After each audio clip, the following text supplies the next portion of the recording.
बात करेंगे।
हेलो,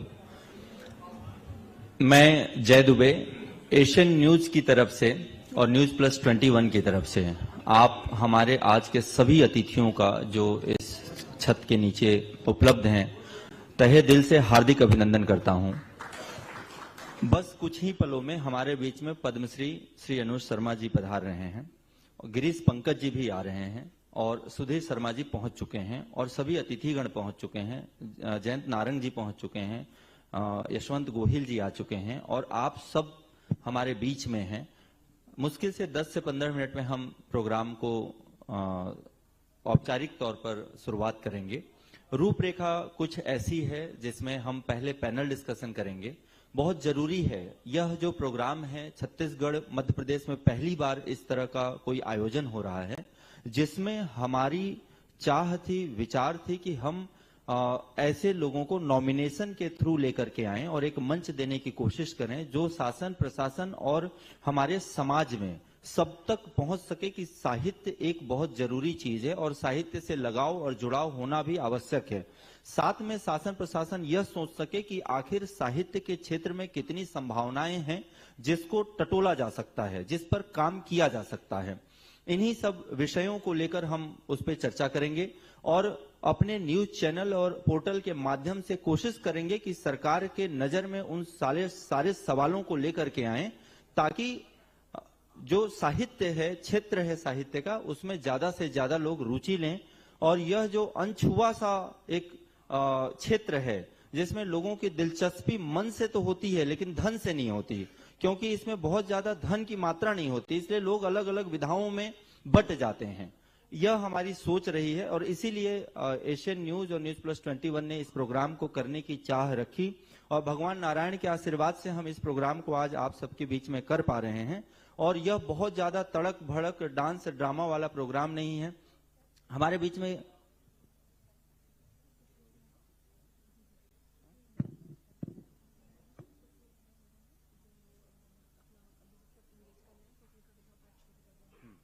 मीर अली मीर साहब भी हमारे बीच में आ चुके हैं। बहुत बहुत स्वागत है साहब आपका।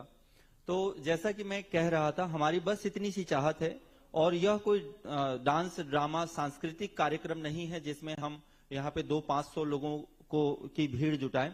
यह एक टीवी चैनल का लाइव प्रोग्राम है जिसपे स्क्रीन मैटर करता है। आपके सामने जो स्क्रीन लगा हुआ है और हमारे अवार्डी और अवार्ड देने वाले हमारे लिए बहुत महत्वपूर्ण है जो कि सब आ चुके हैं। और जो विशेष अतिथि के तौर पर हैं पुरंदर मिश्रा जी, साथ में अनुज शर्मा जी हमारे बीच में बस कुछ ही पलों में होंगे।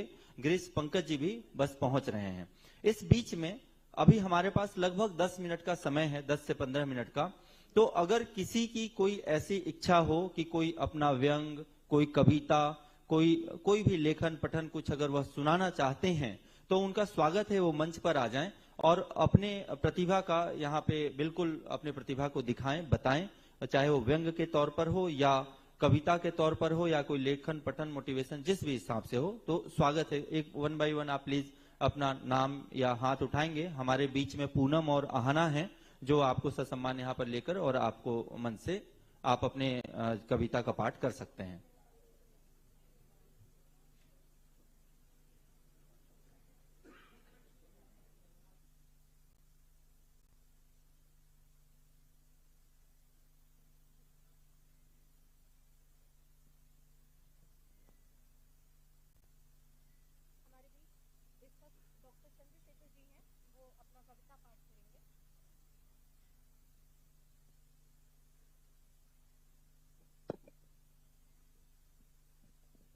बहुत बहुत धन्यवाद मैडम जी आपका।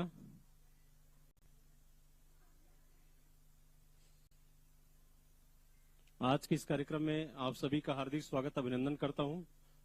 मेरा नाम डॉक्टर चंद्रशेखर खरे है।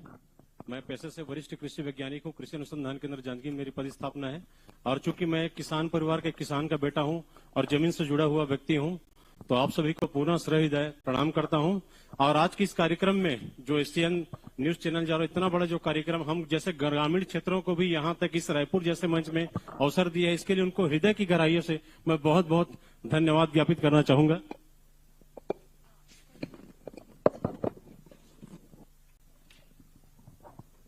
आज के इस विशेष कार्यक्रम में मैं चंद शब्द कहना चाहूंगा आपके सामने। बहुत ही गहराइयां हैं, इसको समझने की कोशिश करेंगे। ये देखिए, हमारे जीवन से मृत्यु तक की मैंने 4 लाइनें लिखी है और वो बहुत ही गहराइयों को प्रदर्शित करता है। तो लीजिए, आपके सामने प्रस्तुत है। मैं ही द्वार कुटी का तेरे और कृषक का चिर साथी, सैसों में पलना हूं तेरा, सांसों का अंतिम साथी। मैं उदर भोजन भूखों का, सुषमा का आकार सुमन, मानव एक निवेदन तुमसे, नष्ट न करना मेरा जीवन।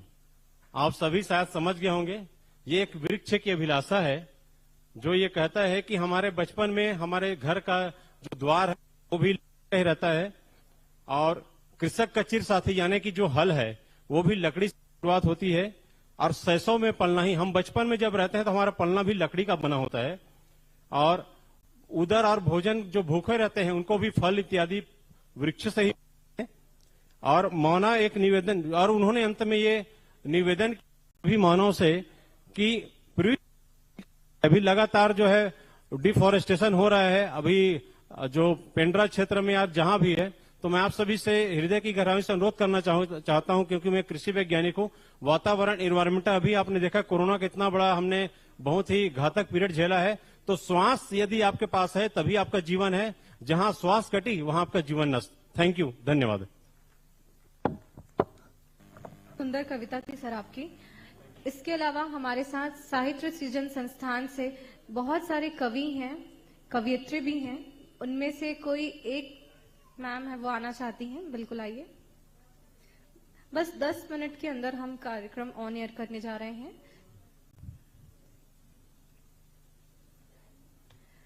जैसा कि आज का हमारा कार्यक्रम है साहित्य विचार एवं सम्मान 2024, नवोदित कवियों के सम्मान के लिए ये कार्यक्रम हमने आयोजित किया है।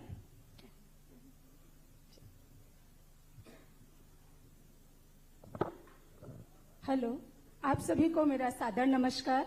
मैं सुप्रिया शर्मा आप सभी के समक्ष प्रस्तुत हूँ अपनी एक रचना के साथ। मेरी रचना का शीर्षक है नशा मुक्ति गीत। नशा नाश की जड़, नशा नाश जड़ है, सुन लो प्यारे बात हमारी, सुन लो प्यारे बात हमारी, ये चक्कर है, नशा नाश की जड़ है, नशा नाश की जड़ है।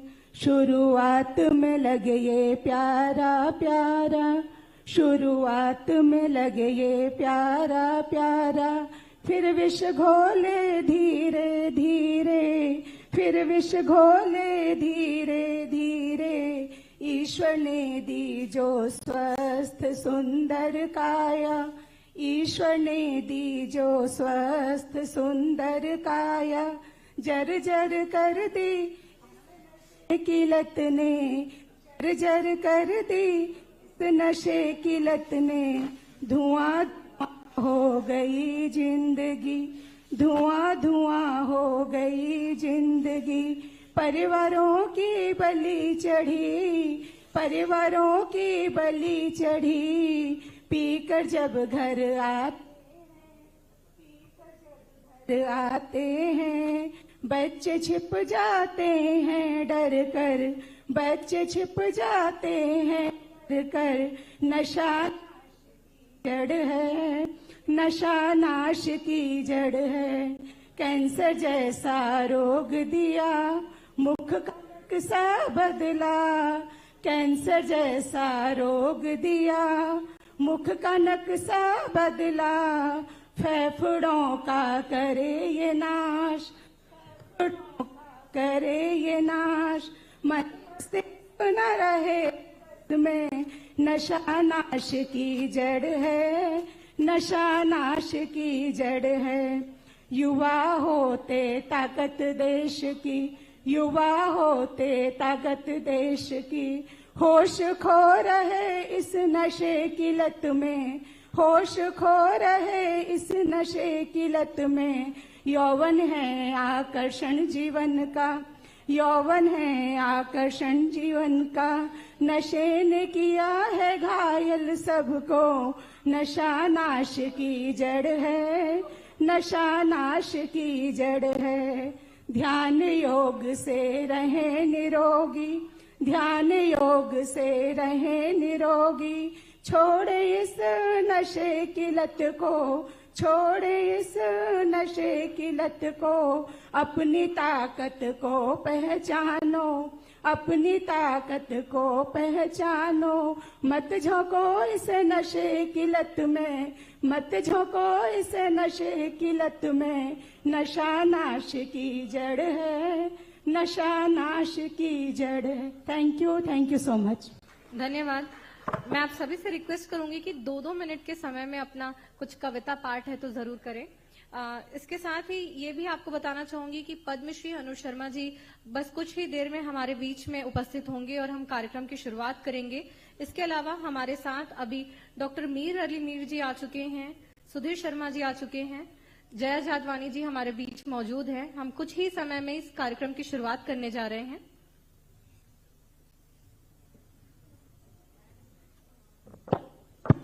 हेलो, आप सबो बुधियार साहित्य कर मन ला जोहार है। और ये मेरा मैं छत्तीसगढ़ी कविता प्रस्तुत करत हो। एक दूठक मोबाइल मनहरन घनाक्षरी में एक कविता प्रस्तुत है। मोबाइल घर घर उपयोगी सब बर, जिंदगी खर बिन लगथे बेकार है। मोबाइल घर घर उपयोगी सब बर, जिंदगी खर बिन लगथे बेकार है। बात कर सियान ले, गोठ कर मितान ले, नाता रिश्ता निभाले तोर परिवार है। बात कर सियान ले, गोठ कर मितान ले, नाता रिश्ता निभाले तोर परिवार है। कर ना दुरुपयोग कर सदुपयोग, बुरा कारज में संगी एम रसधार है। बुरा कारज में संगी एम मझधार है। एक महतारी शीर्षक से चौपाई छन प्रस्तुत है। हो कतका गाँव गुण महतारी, तोर गजब है महिमा भारी। कतका गाँव गुण महतारी, तोर गजब है महिमा भारी। तय महान जगमा हसदाई, पाँव परत हन बहिनी भाई। हो चटनी बासी तैहा खाए, गोदी माटी नंगत कमाए। गर्मी अब्बड़ रार मचाए, तब ले तैहा नहीं सुसताए। तब ले तैहा नहीं सुसताए। हो सही के दुख मया बगराए, घर द्वार ला सरग बनाए। काम बुतामा होगे कारी, बरगद कस तय हस महतारी। बरगद कस तय हस महतारी। मैं ओम प्रकाश साहू अंकुर, सुरगी राजनांदगांव में। जय जोहार। बहुत बहुत धन्यवाद सर। हमारे बीच एक और कवि मौजूद हैं जो अपनी कविता पाठ करने जा रहे हैं। मैं उनसे अनुरोध करूंगी कि पहले अपना परिचय दें। पौरी माथ नवात हाँ अंतस ले आभार। पौरी माथ नवात हाँ अंतस ले आभार। झोंको नमन दिलीप के बिनती बारंबार। झोंको नमन दिलीप के बिनती बारंबार। आप मन के बीच नशा में बूढ़े हवा संसार आपके बीच प्रस्तुत है। मैं हाँ काला बताओगा, काला काला बताओ ना, नसामा बूढ़े हवे संसार। ताली बजा सकत हो। नसामा बूढ़े हवे संसार। मैं हाँ काला बताओगा, काला काला बताओ ना, नसामा बूढ़े हवे संसार। नसामा बूढ़े हवे संसार। पढ़ाई लिखैला छोड़ के युवा घुसे हवे मोबाइल माँ, घुसे हवे मोबाइल माँ। गुटखा खावे सिगरेट पिए चुंदी कटावे स्टाइल माँ। मैं काला बतावोगा, काला काला बतावो ना, भूरी भारत हवे संस्कार। मैं काला बतावोगा, काला काला बतावो ना, नसामा बूढ़े हवे संसार। होली देवारी में दारू पिए काले का कासियान जी। तना न होगे लोग लैका नहीं तो देवेगा ध्यान जी। मैं काला बतावोगा, काला काला बतावो ना, जुआ सट्टा खेले भरमार। मैं काला बतावोगा, नसामा बूढ़े हवे संसार। साग भाजी माँ हिंग नहीं घोरे खावत रहते बड़मास जी। कर्जा माँ तो जी हाय हावे जिंदगी हो गए सत्यानाश जी। मैं काला बतावोगा, काला काला बतावो ना, नसामा बूढ़े हवे संसार। नसामा बूढ़े हवे संसार। जय हिंद, बहुत जय ही भारत, बढ़िया जय प्रस्तुति। छत्तीसगढ़। छत्तीसगढ़ी कविताओं को अब नया मंच प्रदान करने जा रहा है। इसके साथ ही हमारे बीच एक और कवियत्री हैं जी।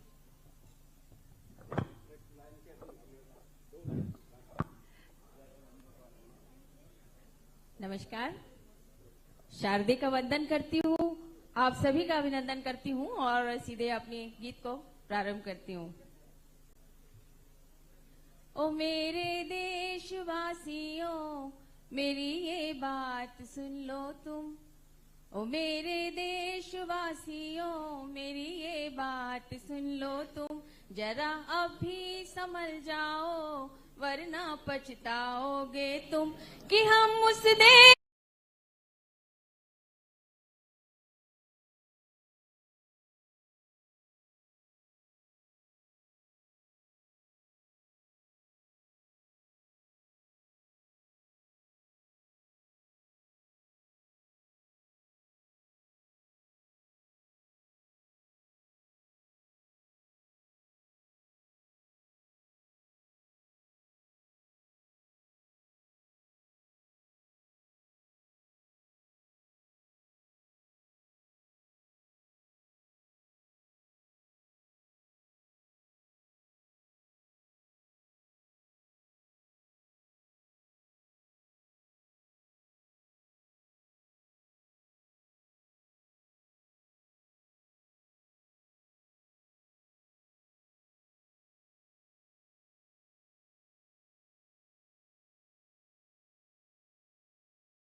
सभी बुलाकर गीत खुशी के गाएं, गीत खुशी के गाएं। धन्यवाद, जय हिंद। बहुत बहुत शुक्रिया। हमारे बीच एक सर हैं जो अपनी कविता पाठ करना चाह रहे हैं। बस कुछ ही समय का इंतजार है और हम अपना कार्यक्रम आगे बढ़ाएंगे। इस बीच हमारे बीच कुछ नवोदित कवि उपस्थित हैं। इसके अलावा जो साहित्य को बहुत करीब से जानते हैं वैसी शख्सियत भी हमारे बीच उपस्थित है। सर आप बैठकर भी जी यहाँ से सुना सकता हूं? जी बिल्कुल, आइए। एक व्यंग्य प्रस्तुत है। नक्शा देश का। मैंने देखा है गंगा को रात के अंधेरे में चुपचाप सागर से उल्टे गंगोत्री की ओर जाते और मार्ग में किसी चाटुकार सहायक नदी की तरह गंदे नालों में मिलते। मैंने देखे हैं अंधी गहराइयों वाली खाइयों के संधि पत्र पर शैल शिखरों के लज्जास्पद हस्ताक्षर। मैंने देखा है बरगद को बबूल के समक्ष घिघियाते। मैंने देखा है बरगद को बबूल के समक्ष घिघियाते। मैंने देखा है हिमालय से सागर तक फैला हुआ विशाल रेगिस्तान रेतीली आंधियों में खो गए हैं जिसके मरुद्यान। मैंने देखी हैं रात के अंधेरे में रेगिस्तान के बीचों बीच रखी कुछ चमकीली कुर्सियां, कुर्सियों पर बैठे कुछ सफेद पोश लोग जिनके हाथ रंगे हैं खून से और जो क्रांति की मेज पर रेगिस्तान के खून से लिख रहे हैं रेगिस्तान का भाग्य। कुछ अंधी कलमें जिनकी आंखों के मोतियाबिंद है जो खामोश पड़ी हैं मेजों पर और ताक रही हैं शून्य। खाली है उनकी प्लेटें और ग्लास, क्षुब्ध और हताश। वातानुकूलित कक्षों में घूमने वाली कुर्सियों पर बैठी कुछ कलमों की आंखों के मोतियाबिंद का हो चुका है ऑपरेशन। शल्य क्रिया निकाल लिया गया है उनके जिस्म से अनावश्यक जमीर। इलाज हो चुका है उनका और दे दिए गए हैं उन्हें राजधानी के बड़े बड़े कारखानों में खास तौर पर तैयार किए हुए हरे हरे चश्मे। अब वे व्यस्त हो गए हैं लिखने में हरियाली का भूगोल या हरित क्रांति का इतिहास। कुछ ऊंट भी हैं वहां जिनकी रस्सियां बंधी हैं चमकीली कुर्सियों के पायों से, जिनकी गर्दनें ऊंची है भरपूर, पैरों को संभालने वाली जमीन से बहुत दूर, जो बलबलाते हुए मार रहे हैं मुंह रेगिस्तान की बची खुची हरियाली में। कुल मिलाकर यह है नक्शा उस महान देश के उज्जवल भविष्य का जहां कोई शोर नहीं, जहां कोई चोर नहीं, सब हैं साह। वाह।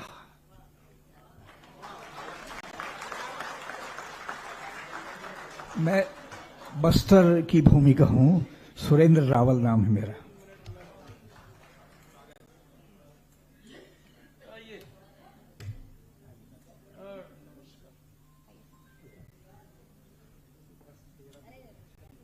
साहित्य संगीत कला विहीनः साक्षात् पशुपुच्छ विषाणहीनः।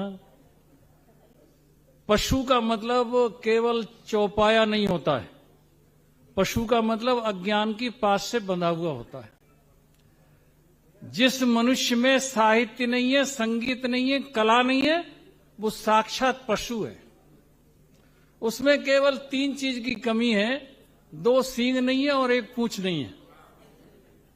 और पूरा भारत, पूरा विश्व उनका आभारी है कि वो घास नहीं खाते हैं। अगर घास खाना शुरू कर दें तो पशुओं के लिए परेशानी हो जाएगी। जय भारत, जय छत्तीसगढ़। बहुत बहुत शुक्रिया। यहाँ पर निश्चित ही विचार के साथ साथ गूढ़ता की बातें भी की जा रही हैं। आप लोगों को एक बात बताना चाहूंगी कि न्यूज प्लस 21 में हम लाइव जा चुके हैं। हमारा कार्यक्रम न्यूज प्लस 21 में ये लाइव जा रहा है और कुछ ही समय में हम एशियन न्यूज में भी लाइव जाएंगे। और इस बीच हमारे कुछ और कवि साथी हैं जो अपनी प्रस्तुति करना चाहते हैं। आप लोगों से अनुरोध है कि पहले अपना परिचय दें और 2 से 3 मिनट में अपनी प्रस्तुति करें। जी मैम, धन्यवाद मैम। मैं रिखीराम ध्रुवे, भोरमदेव साहित्य सृजन मंच कबीरधाम गांव के परिदृश्य एक छोटी सी रचना में प्रस्तुत करने का प्रयास कर रहा था। नहीं है कोठारियों बियारा हो भैया लटियारा, नहीं है कोठारियों बियारा, नहीं है कोठारियों बियारा हो भैया लटियारा, नहीं है कोठारियों बियारा। पहली सुघर कोठार बनावे माई पिला जेला चिकनावे, चुक चुक ले गोबर माली पावे, बीचो बिछ मिड़वार गड़ावे। अब तो कर दीन एला सब किनारा हो भैया लटियारा, नहीं है कोठारियों बियारा। खड़े खड़े अब धान लुआवे, डोली खार मा खरही गंजावे, हार्वेस्टर मा दौरी फंदावे, उत्ता धुर्रा सब मिंजवावे। देख ले इह विधि करत झारा झारा हो भैया लटियारा, नहीं है कोठारियों बियारा। बिलन नंद आगे दौरी नंद आगे, देखो तो कैसन जुग आगे, काठा बिन सब धान न पागे, बिना पूजा के सब बोरी भरागे। करत है पुरखा के था थीला उजारा हो भैया लटियारा, नहीं है कोठारियों बियारा। अंतिम बंद। कहाँ पाबो हम भापला, भुर्री के ये आगी तापला, कैसे बनाबो रास दाबला, रोठ मलीदक सुगर स्वादला। अरे कहाँ पाबो हम कोहरा भापला, भुर्री के ये आगी तापला, कैसे बनाबो रास दाबला, रोठ मलीदक सुगर स्वादला। जर जाए नावा जमानक ये नजारा हो भैया लटियारा, नहीं है कोठारियों बियारा, नहीं है कोठारियों बियारा। धन्यवाद। बहुत बहुत शुक्रिया।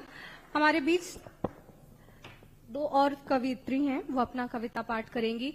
फिर से बताना चाहूंगी कि कुछ ही समय में हम ये कार्यक्रम शुरुआत करने जा रहे हैं। हम चैनल में लाइव जाएंगे और साहित्य विचार एवं सम्मान 2024 की शुरुआत करेंगे। मैं सीमा निगम, मैं एक लेखिका हूँ जी। ना पूछो कि मेरी मंजिल कहाँ है, अभी तो चलने का इरादा किया है, अभी तो चलने का इरादा किया है। नारी सशक्तिकरण के लिए मैं कार्य करती रहूंगी जीवन भर, ये किसी और से नहीं, मैंने खुद से वादा किया है, खुद से वादा किया है। और आप समझ गए होंगे कि मेरी विषय क्या है। चूंकि मैं नारियों पे सशक्तिकरण पे कार्य कर रही हूँ, तो मेरा विषय भी नारियों पे है और इतनी सारी नारियां बैठी हैं, तो मैं अपनी पंक्ति आज की नारियों पे समर्पित करती हूँ कि नारी हूँ मैं, किन शब्दों में मैं दूं अपना परिचय, किन शब्दों में दूं मैं अपना परिचय।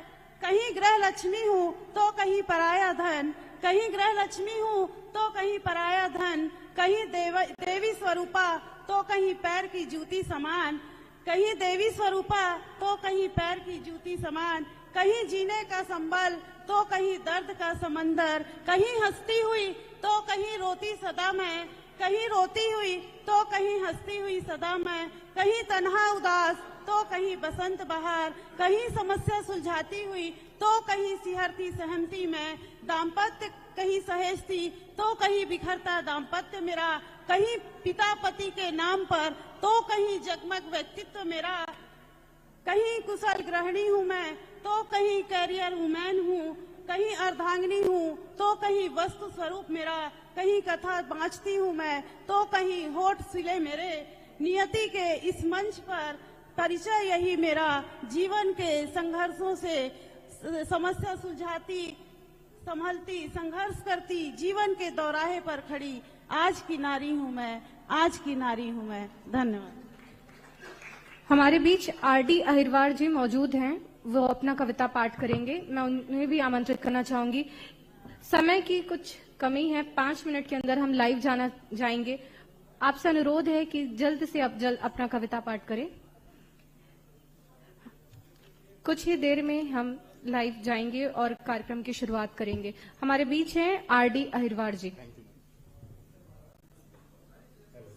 हेलो जी, थैंक यू वेरी मच।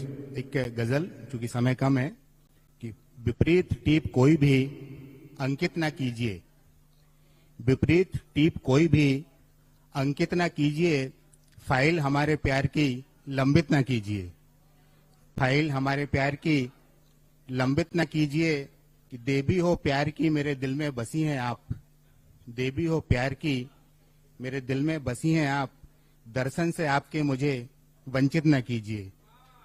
शुक्रिया। दर्शन से आपके मुझे वंचित न कीजिए, कि आंखों में मेरी प्यार है हरगिज हवस नहीं, आंखों में मेरी प्यार है हरगिज हवस नहीं, अपनी निगाहें मुझ पे सशंकित न कीजिए, कि आए हैं मिलने आपसे लाए नहीं गुलाब, आए हैं मिलने आपसे लाए नहीं गुलाब, इतनी सी बात पर हमें दंडित न कीजिए।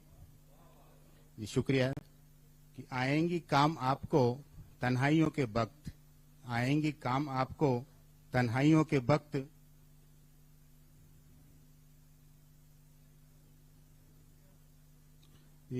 आएंगी काम आपको तन्हाइयों के वक्त, यादों को आप मेरी विसर्जित न कीजिए। और इस गजल के अंतिम दो शेर हैं कि ये छल कपट ये ईर्ष्या बदले की भावना, ये छल कपट ये ईर्ष्या बदले की भावना, इन आत्मघाती चीजों को संचित न कीजिए। और इस गजल का अंतिम शेर है कि नफरत के हार्मोन का होता हो जिनमें श्राप, नफरत के हार्मोन्स का होता हो जिनमें श्राप, मस्तिष्क में वो ग्रंथियां विकसित न कीजिए। Thank you very much.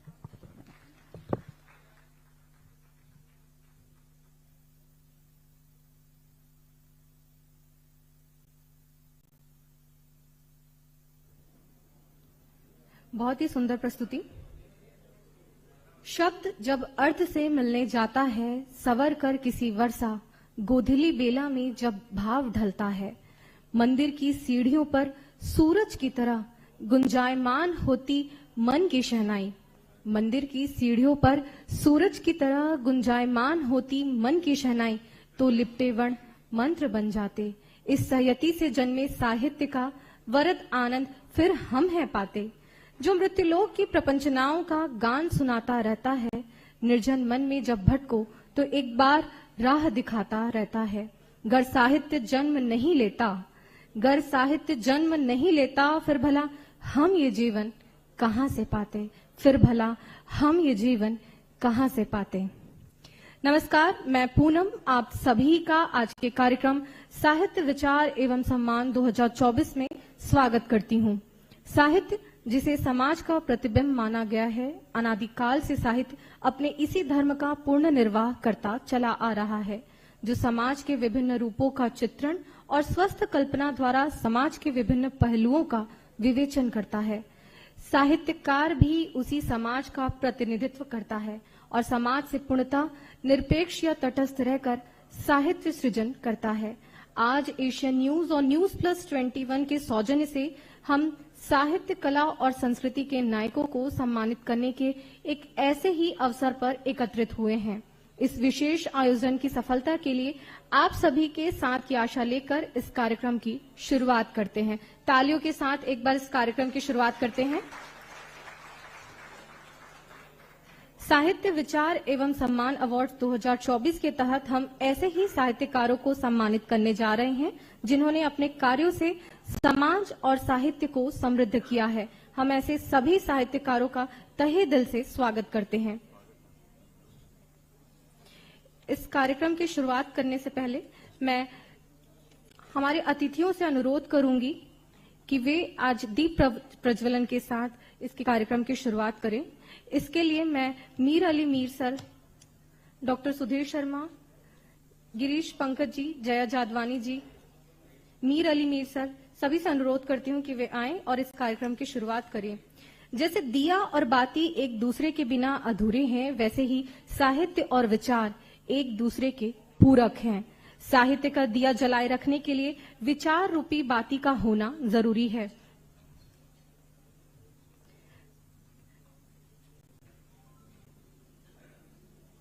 आशा करती हूं कि साहित्य के उत्थान और गरिमा को बनाए रखने के लिए हमारे नवोदित साहित्यकार महती भूमिका निभाएंगे और दीपक के प्रकाश की तरह अपने विचारों से समाज में फैले अंधकार को दूर करने का प्रयास करेंगे। दीप ज्योति परम ज्योति, दीप ज्योति जनार्दना, दीपो हर तुम्हें पापम, दीप ज्योति नमोस्तुते। शुभम करोतु कल्याणम आरोग्यम सुख संपदा द्वेष बुद्धि विनाशाय आत्मज्योति नमोस्तुते आत्मज्योति प्रदीप्ताय ब्रह्म ज्योति नमोस्तुते ब्रह्म ज्योति प्रदीप्ताय गुरु ज्योति नमोस्तुते।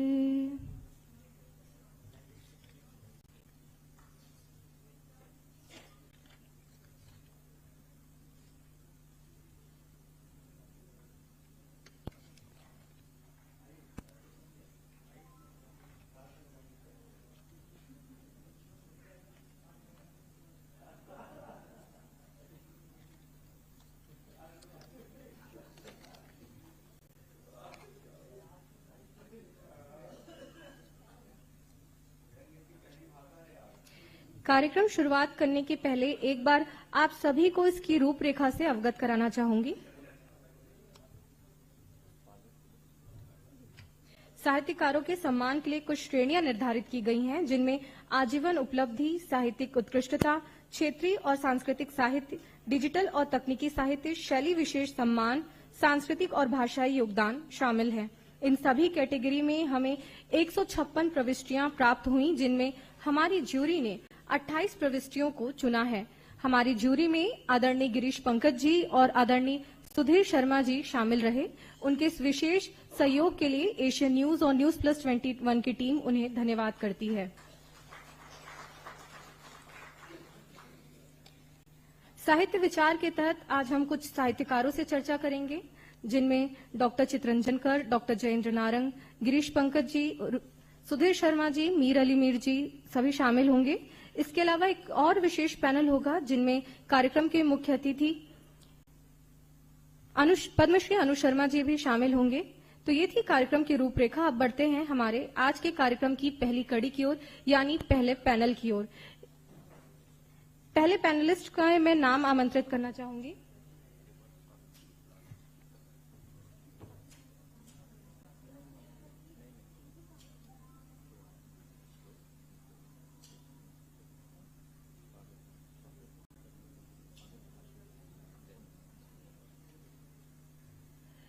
मैं आज के कार्यक्रम के स्वागत भाषण के लिए प्रबंध संपादक जय दुबे सर को आमंत्रित करती हूं। Thank you Poonam. यह एशियन न्यूज और न्यूज प्लस 21 का एक अनूठा आयोजन, अनूठा इस हिसाब से कि हमने बहुत प्रयास किया। हमारा एक विचार था कि हम इस विचार के तहत अभी तक मध्य प्रदेश और छत्तीसगढ़ में गिरीश पंकज साहब ऑफिस आए थे, सुधीर शर्मा जी ऑफिस आए थे ज्यूरी के तौर पर। उन्होंने भी बहुत सराहा। उन्होंने कहा कि ऐसा किसी ने अभी तक प्रयास ही नहीं किया जिसमें नॉमिनेशन के थ्रू, वास्तव में अगर मैं आपको कड़े शब्दों में कहूं तो पैसे देकर बहुत अवार्ड लिए दिए जाते हैं, लेकिन नॉमिनेशन के थ्रू ऐसा यह पहला अपने आप में प्रोग्राम है जिसमें हमने बिना किसी भी लालच के हमने नॉमिनेशन अलग अलग विधाओं में कॉल किया। हमारे पास नॉमिनेशन आए। छत्तीसगढ़ के दो सबसे महत्वपूर्ण व्यक्ति इस क्षेत्र में, जो कि गिरीश पंकज जी हैं और सुधीर शर्मा जी हैं, हमारा सौभाग्य रहा कि वो एज ए ज्यूरी एक्सेप्ट किए हमको और ज्यूरी के तौर पर ऑफिस आए। साथ में राजेश लाहौटी जी थे और इन्होंने उन नॉमिनेशन की फाइल में से एक एक नाम चुने। टोटल 28 ऐसे यहाँ पे अवार्डी आज के इस छत के नीचे बैठे हैं जो अवार्ड लेंगे। और एशियन न्यूज और न्यूज प्लस 21 की तरफ से मैं सभी जितने भी मेरे आयोजक हैं जिन्होंने हमें सपोर्ट किया, ISBM यूनिवर्सिटी, जीविका होम्यो क्लिनिक और सभी हमारे जिन्होंने हमें सपोर्ट किया, पहले तो मैं उनको धन्यवाद ज्ञापित करता हूं कि आपके सहयोग के बिना यह कार्यक्रम हो नहीं सकता था। साथ में मैं अपने ज्यूरी को सबसे पहले स्वागत करता हूं। हमारे आदरणीय गिरीश पंकज जी, सुधीर शर्मा जी, आप लोगों ने अमूल्य समय निकाला। उस दिन भी लगभग 3 घंटे हमारे साथ रहे और आज भी हमारे बीच में इस छत के नीचे पहुंचे हैं। और आपके कर कमलों से अवार्ड लेना और आपके सानिध्य में अवार्ड लेना हमारे सभी जितने भी अवार्डी हैं उनके लिए एक बहुत ही गरिमा की विषय है। हमारे साथ में जयंत नारंग जी हैं, ISBM यूनिवर्सिटी के कुलपति जी, मैं आपका हार्दिक अभिनंदन करता हूं। चितरंजन कर साहब हैं, संध्या रानी शुक्ला जी हैं, मैं आप लोगों का तहे दिल से हार्दिक अभिनंदन करता हूं। साथ में हमारे साथ जया जाधवानी जी हैं, मीर अली मीर जी हैं, मैं आप सभी को और यहाँ उपस्थित सभी लोगों का हार्दिक अभिनंदन करता हूँ। कार्यक्रम की रूपरेखा जैसा कि पूनम ने आपको बताया, हम उसी हिसाब से कार्यक्रम में आगे बढ़ेंगे। 3 पैनल डिस्कशन है जिसमें हम विभिन्न विषयों पर चर्चा करेंगे कि आखिर छत्तीसगढ़ में साहित्य के क्षेत्र में कितनी संभावनाएं हैं, कहाँ रुकी हैं और कहाँ तक जा सकती हैं। शासन अगर हमारे इस मंच से किसी एक बात को भी सुन लेता है तो यह हमारे मंच की सफलता का पहला परिणाम होगा। और हमारी कोशिश यही रहेगी कि हम अलग अलग तरीके से शासन तक आप सभी की बात और हमारे पैनलिस्ट की बात को शासन के कानों तक पहुंचाने की कोशिश करेंगे। अक्सर मीडिया की बात को शासन बहुत ध्यान से सुनता है और शासन के सहयोग के बिना कोई भी आयोग हो या कोई भी विधा हो उसको वास्तव में प्रफुल्लित नहीं किया जा सकता। तो यह फले फूले, यह क्षेत्र फले फूले, इसमें कमाई के भी अवसर बढ़े। वास्तव में इसके पीछे इससे रूखी जो व्यवस्था है उसी के कारण जो कि लोग रूठे रहते हैं या उस हिसाब से अपने आप को नहीं आते, बड़ी बड़ी किताबें लिखते हैं लेकिन उससे आवक का कोई साधन नहीं होता, तो वापस से उनका मन रूठ जाता है, यार इतना मैंने लिखा, मेहनत किया, माता सरस्वती की कृपा से इतनी सारी चीजें की, लेकिन वास्तव में उससे कुछ आमदनी नहीं, लक्ष्मी माता नहीं आई, माता सरस्वती ने माता लक्ष्मी को आकर्षित नहीं किया, तो वापस में मन में फिर वो आता, चलो ठीक है चलने दो। इसी बात को खत्म करने की हमारी प्रयास है कि वास्तव में साहित्य पुराने जमाने में अगर आप हमारे प्राचीन समय पे जाएंगे और शास्त्र के हिसाब से जाएंगे तो जिनके पास साहित्य का ज्ञान था वो वास्तव में सबसे बड़े होते थे और हर हिसाब से धनी होते थे। आज ऐसा क्या है कि वह रूखता आते चले जा रही है, लोग विमुड़ होते चले जा रहे हैं उस क्षेत्र से। ऐसा ना हो इसीलिए हमने यह प्रयास करने की कोशिश की है। पहले 3 पैनल के डिस्कशन के बाद फिर हम अवार्ड की श्रेणी में आएंगे जिसमें हमारे अतिथियों के करकमलों से आप अवार्ड लेंगे और फिर स्वल्पाहार के साथ आज के कार्यक्रम का अंत होगा। और पूनम आगे के कार्यक्रम के लिए आप प्लीज मंच पर आएं। शुक्रिया सर। आज का हमारा कार्यक्रम की शुरुआत करते हैं। पहले पैनलिस्ट के तौर पर हमारे बीच उपस्थित हैं डॉक्टर जयेंद्र नारंग जी, गिरीश पंकज जी, सुधीर शर्मा जी, जया जाधवानी जी, मीर अली मीर सर। मैं आप सभी को आमंत्रित करती हूं कि वे मंच पर आएं।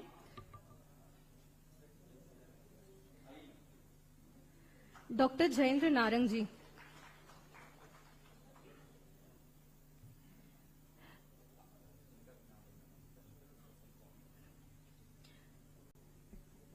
डॉक्टर जयेंद्र नारंग जी एक ऐसे सम्मानीय व्यक्तित्व हैं जो शिक्षा और उद्योग दोनों ही क्षेत्रों में अपनी नेतृत्व क्षमता के लिए जाने जाते हैं। डॉक्टर जयेंद्र नारंग जो ISBM यूनिवर्सिटी के डायरेक्टर जनरल हैं और मेट्रोलॉजिकल प्राइवेट लिमिटेड के मैनेजिंग डायरेक्टर भी हैं। उनके कुशल नेतृत्व ने शिक्षा और उद्योग जगत में नई ऊंचाइयां स्थापित की हैं। आइए जोरदार तालियों के साथ उनका स्वागत करते हैं। गिरीश पंकज जी जी, एशियन न्यूज और न्यूज प्लस 21 पर हम लाइव जा रहे हैं। एक बार जोरदार तालियों से इस कार्यक्रम की शुरुआत करें। हमारे बीच आहाना पुंज हैं जो इस पैनल की चर्चा करेंगे। गिरीश पंकज जी हैं, मंच पर उपस्थित हैं। हिंदी साहित्य पत्रकारिता और संपादन के क्षेत्र में अपनी अमिट छाप छोड़ने वाले एक प्रतिष्ठित साहित्यकार हैं। सद्भावना दर्पण पत्रिका के संपादक हैं और अनेक प्रसिद्ध कृतियों के लेखक हैं। उनकी लेखनी समाज और मानवीय अनुभवों में वे अद्भुत रूप में प्रस्तुत करती हैं। जोरदार तालियों से उनका हम स्वागत करते हैं। जी, देश के सर्वश्रेष्ठ साहित्यकार भी वे चुने गए हैं। एक बार जोरदार तालियों से उनका स्वागत करें। जया जाधवानी जी मंच पर उपस्थित हैं। एक ऐसी प्रख्यात साहित्यकार हैं जिन्होंने अपनी लेखनी से सामाजिक मुद्दों को गहराई से छुआ है। जया जाधवानी जी जो देह कुटरिया जैसे कृति से LGBTQ+ समुदाय के संघर्षों को आवाज देती हैं और इन क्वेस्ट ऑफ माई सेल्फ जैसी कविताओं के माध्यम से आत्म खोज और पहचान पर सवाल उठाती हैं। उनकी रचनाएं सामाजिक सोच को चुनौती देती हैं और आत्ममंथन को प्रेरित करती हैं। आइए जोरदार तालियों के साथ उनका स्वागत करें।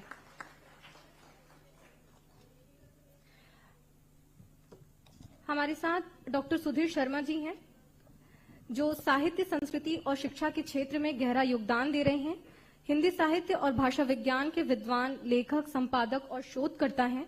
उनके लेखन और साहित्यिक कार्यों ने राष्ट्रीय और अंतर्राष्ट्रीय स्तर पर छत्तीसगढ़ का नाम रोशन किया है। जोरदार तालियों के साथ उनका स्वागत करें।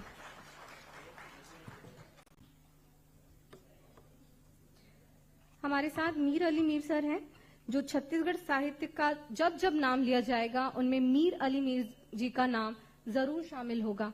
इनकी कविताओं में छत्तीसगढ़ी संस्कृति झलकती है। हर गांव से लेकर शहर तक इनकी कविताएं लोगों की जबान पर हैं। नंदा जाहिकारे इनकी रचना है जिसे भरपूर लोगों का प्यार मिला है।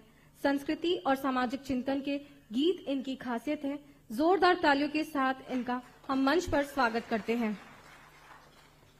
मैं इन सभी के स्वागत के लिए प्रबंध संपादक जय दुबे सर को आमंत्रित करती हूं कि वे पुष्प गुच्छ के साथ मंच पर उपस्थित सभी व्यक्तियों का स्वागत करें।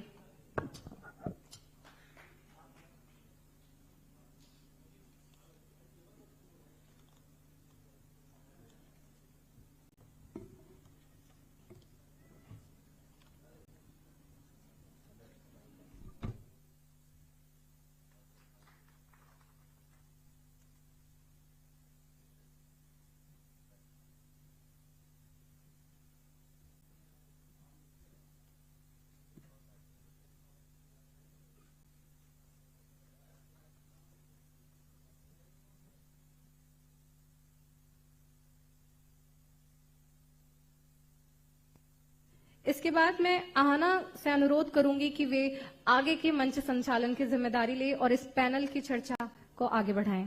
Thank you Poonam. सबसे पहले मैं भी 2 लाइंस लिख के लाई हूँ और बताइएगा कितना मैं सही बोली और कितना गलत।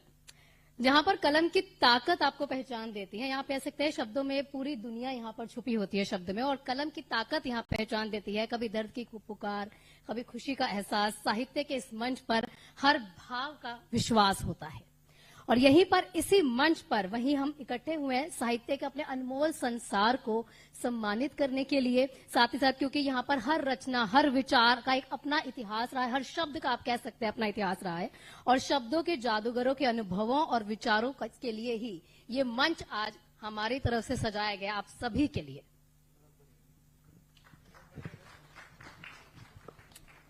सबसे पहले गिरीश जी मैं आप ही से सवाल करूंगी, क्योंकि देखिए 24 साल अगर देखें छत्तीसगढ़ के लिए, तो किस तरह से आपको लगता है कि साहित्य को वो सम्मान छत्तीसगढ़ में मिल पाया है? बहुत बहुत धन्यवाद इस सुंदर आयोजन के लिए सबसे पहले। और यहाँ तक सम्मान की बात है, पिछले 24 सालों में छत्तीसगढ़ के बारे में कहा ही जाता है कि छत्तीसगढ़ या सबले बढ़िया।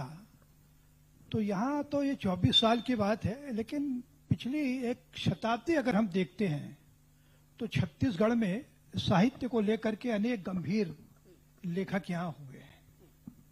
उन्हीं के कारण जो बाद की पीढ़ी आई उसने भी सृजन के साथ अपना गहरा रिश्ता बनाया।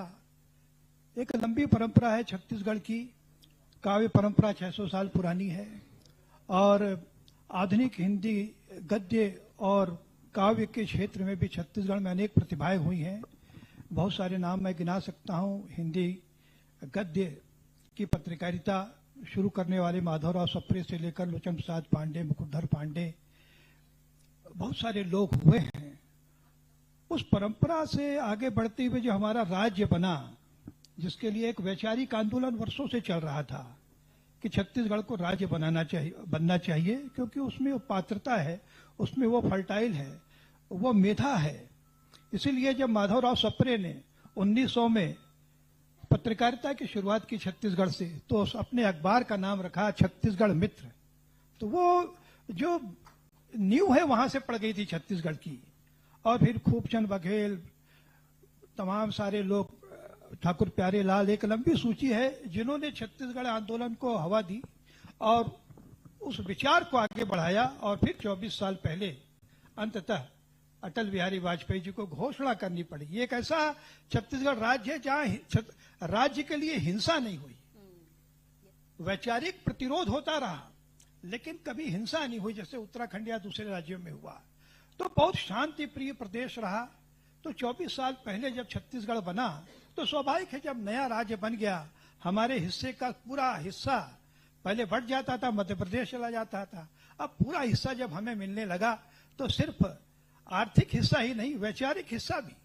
साहित्य की गतिविधियां मध्य प्रदेश में बहुत हो रही थी, अभी भी होती रही, लेकिन छत्तीसगढ़ में बहुत कम थी।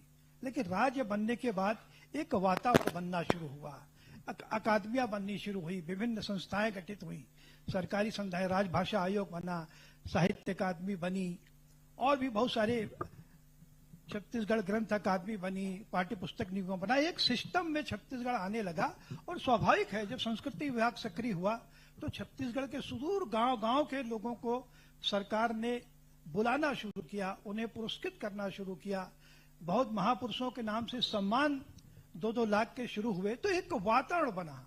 उस वातावरण का परिणाम है कि 24 साल बाद छत्तीसगढ़ के बहुत सारे लेखक राष्ट्रीय फलक पर अपनी पहचान बना सके और वो लगातार प्रयास कर रहे हैं। इसलिए मैं पिछले 24 सालों को और आने वाले 1 साल बाद तो हम रजत जयंती मनाने वाले हैं अपने राज्य की, तो मैं बहुत आशान्वित हूँ। कुछ कमियां हैं, कुछ विसंगतियां हो सकती हैं, लेकिन सकारात्मक भाव से अगर मैं देखूं तो पिछले 24 सालों में चाहे वो छत्तीसगढ़ी साहित्यिक लेखन हुआ हो, हमारे यहाँ बैठे हुए हैं, करजी बैठे हुए हैं, परदेसी राम वर्मा बैठे हैं, जिन्होंने राष्ट्रीय फलक पर छत्तीसगढ़ी की अस्मिता को फैलाने की कोशिश की। तो मैं बहुत आशान्वित हूं और मुझे लगता है आने वाले समय में इस न्यूज एशियन और एशियन न्यूज और न्यूज प्लस 21 का जो ये लाइव कार्यक्रम हो रहा है, जो पहली बार जय दुबे जी ने जैसा कहा, पहली बार किसी चैनल ने इस तरह से साहित्य और विचार को जोड़ करके आयोजन किया है, तो मुझे लगता है कि बात निकली है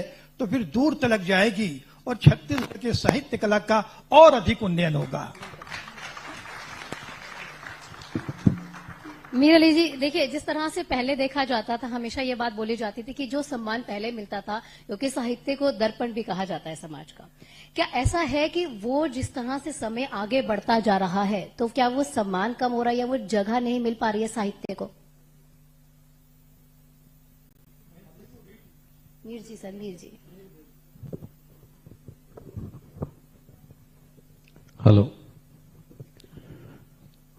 ये जो आज के आयोजन में आपके हक की बात, ये जो जिस ढंग से एक सूत्र वाक्य मिला कि पथ पर कांटे न हो तो जीवन का आनंद कहां, खो जाएगी मानवता पीड़ा के अभाव में। तो वर्तमान परिवेश में साहित्य और साहित्यकार की जो भूमिका है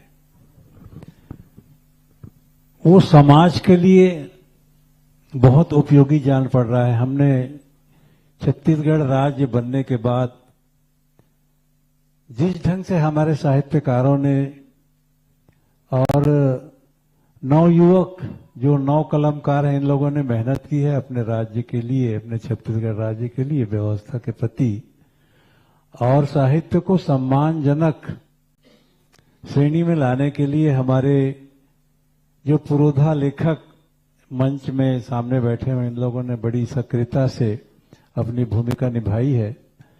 तो मैं ये देखता हूं कि वर्तमान में हम साहित्य में एक वैचारिक दृष्टिकोण को ला करके जिस प्रकार से आज आपके इस चैनल के माध्यम से साहित्य एवं सम्मान की भूमिका को सबसे ऊपर रखा है, तो निश्चित रूप से आने वाले समय में जो साहित्य के प्रति कुछ सामाजिक देखिए व्यवस्थाएं ऐसी हो गई कि लोग साहित्य पढ़ना कम कर दिए हैं।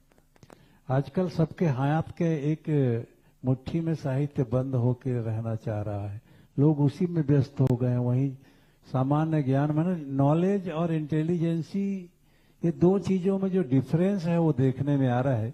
तो ऐसा आयोजन होता रहे तो हम निश्चित रूप से एक नए समाज में, नए परिवेश में नया साहित्य और नए विचार लेके जाएंगे। जया जी, फिर बात वही आ जाती है कि ठीक है आयोजन होते रहे तो हम कुछ करेंगे, क्या कहीं ना कहीं अभी कुछ कमी खलती है कहीं पर?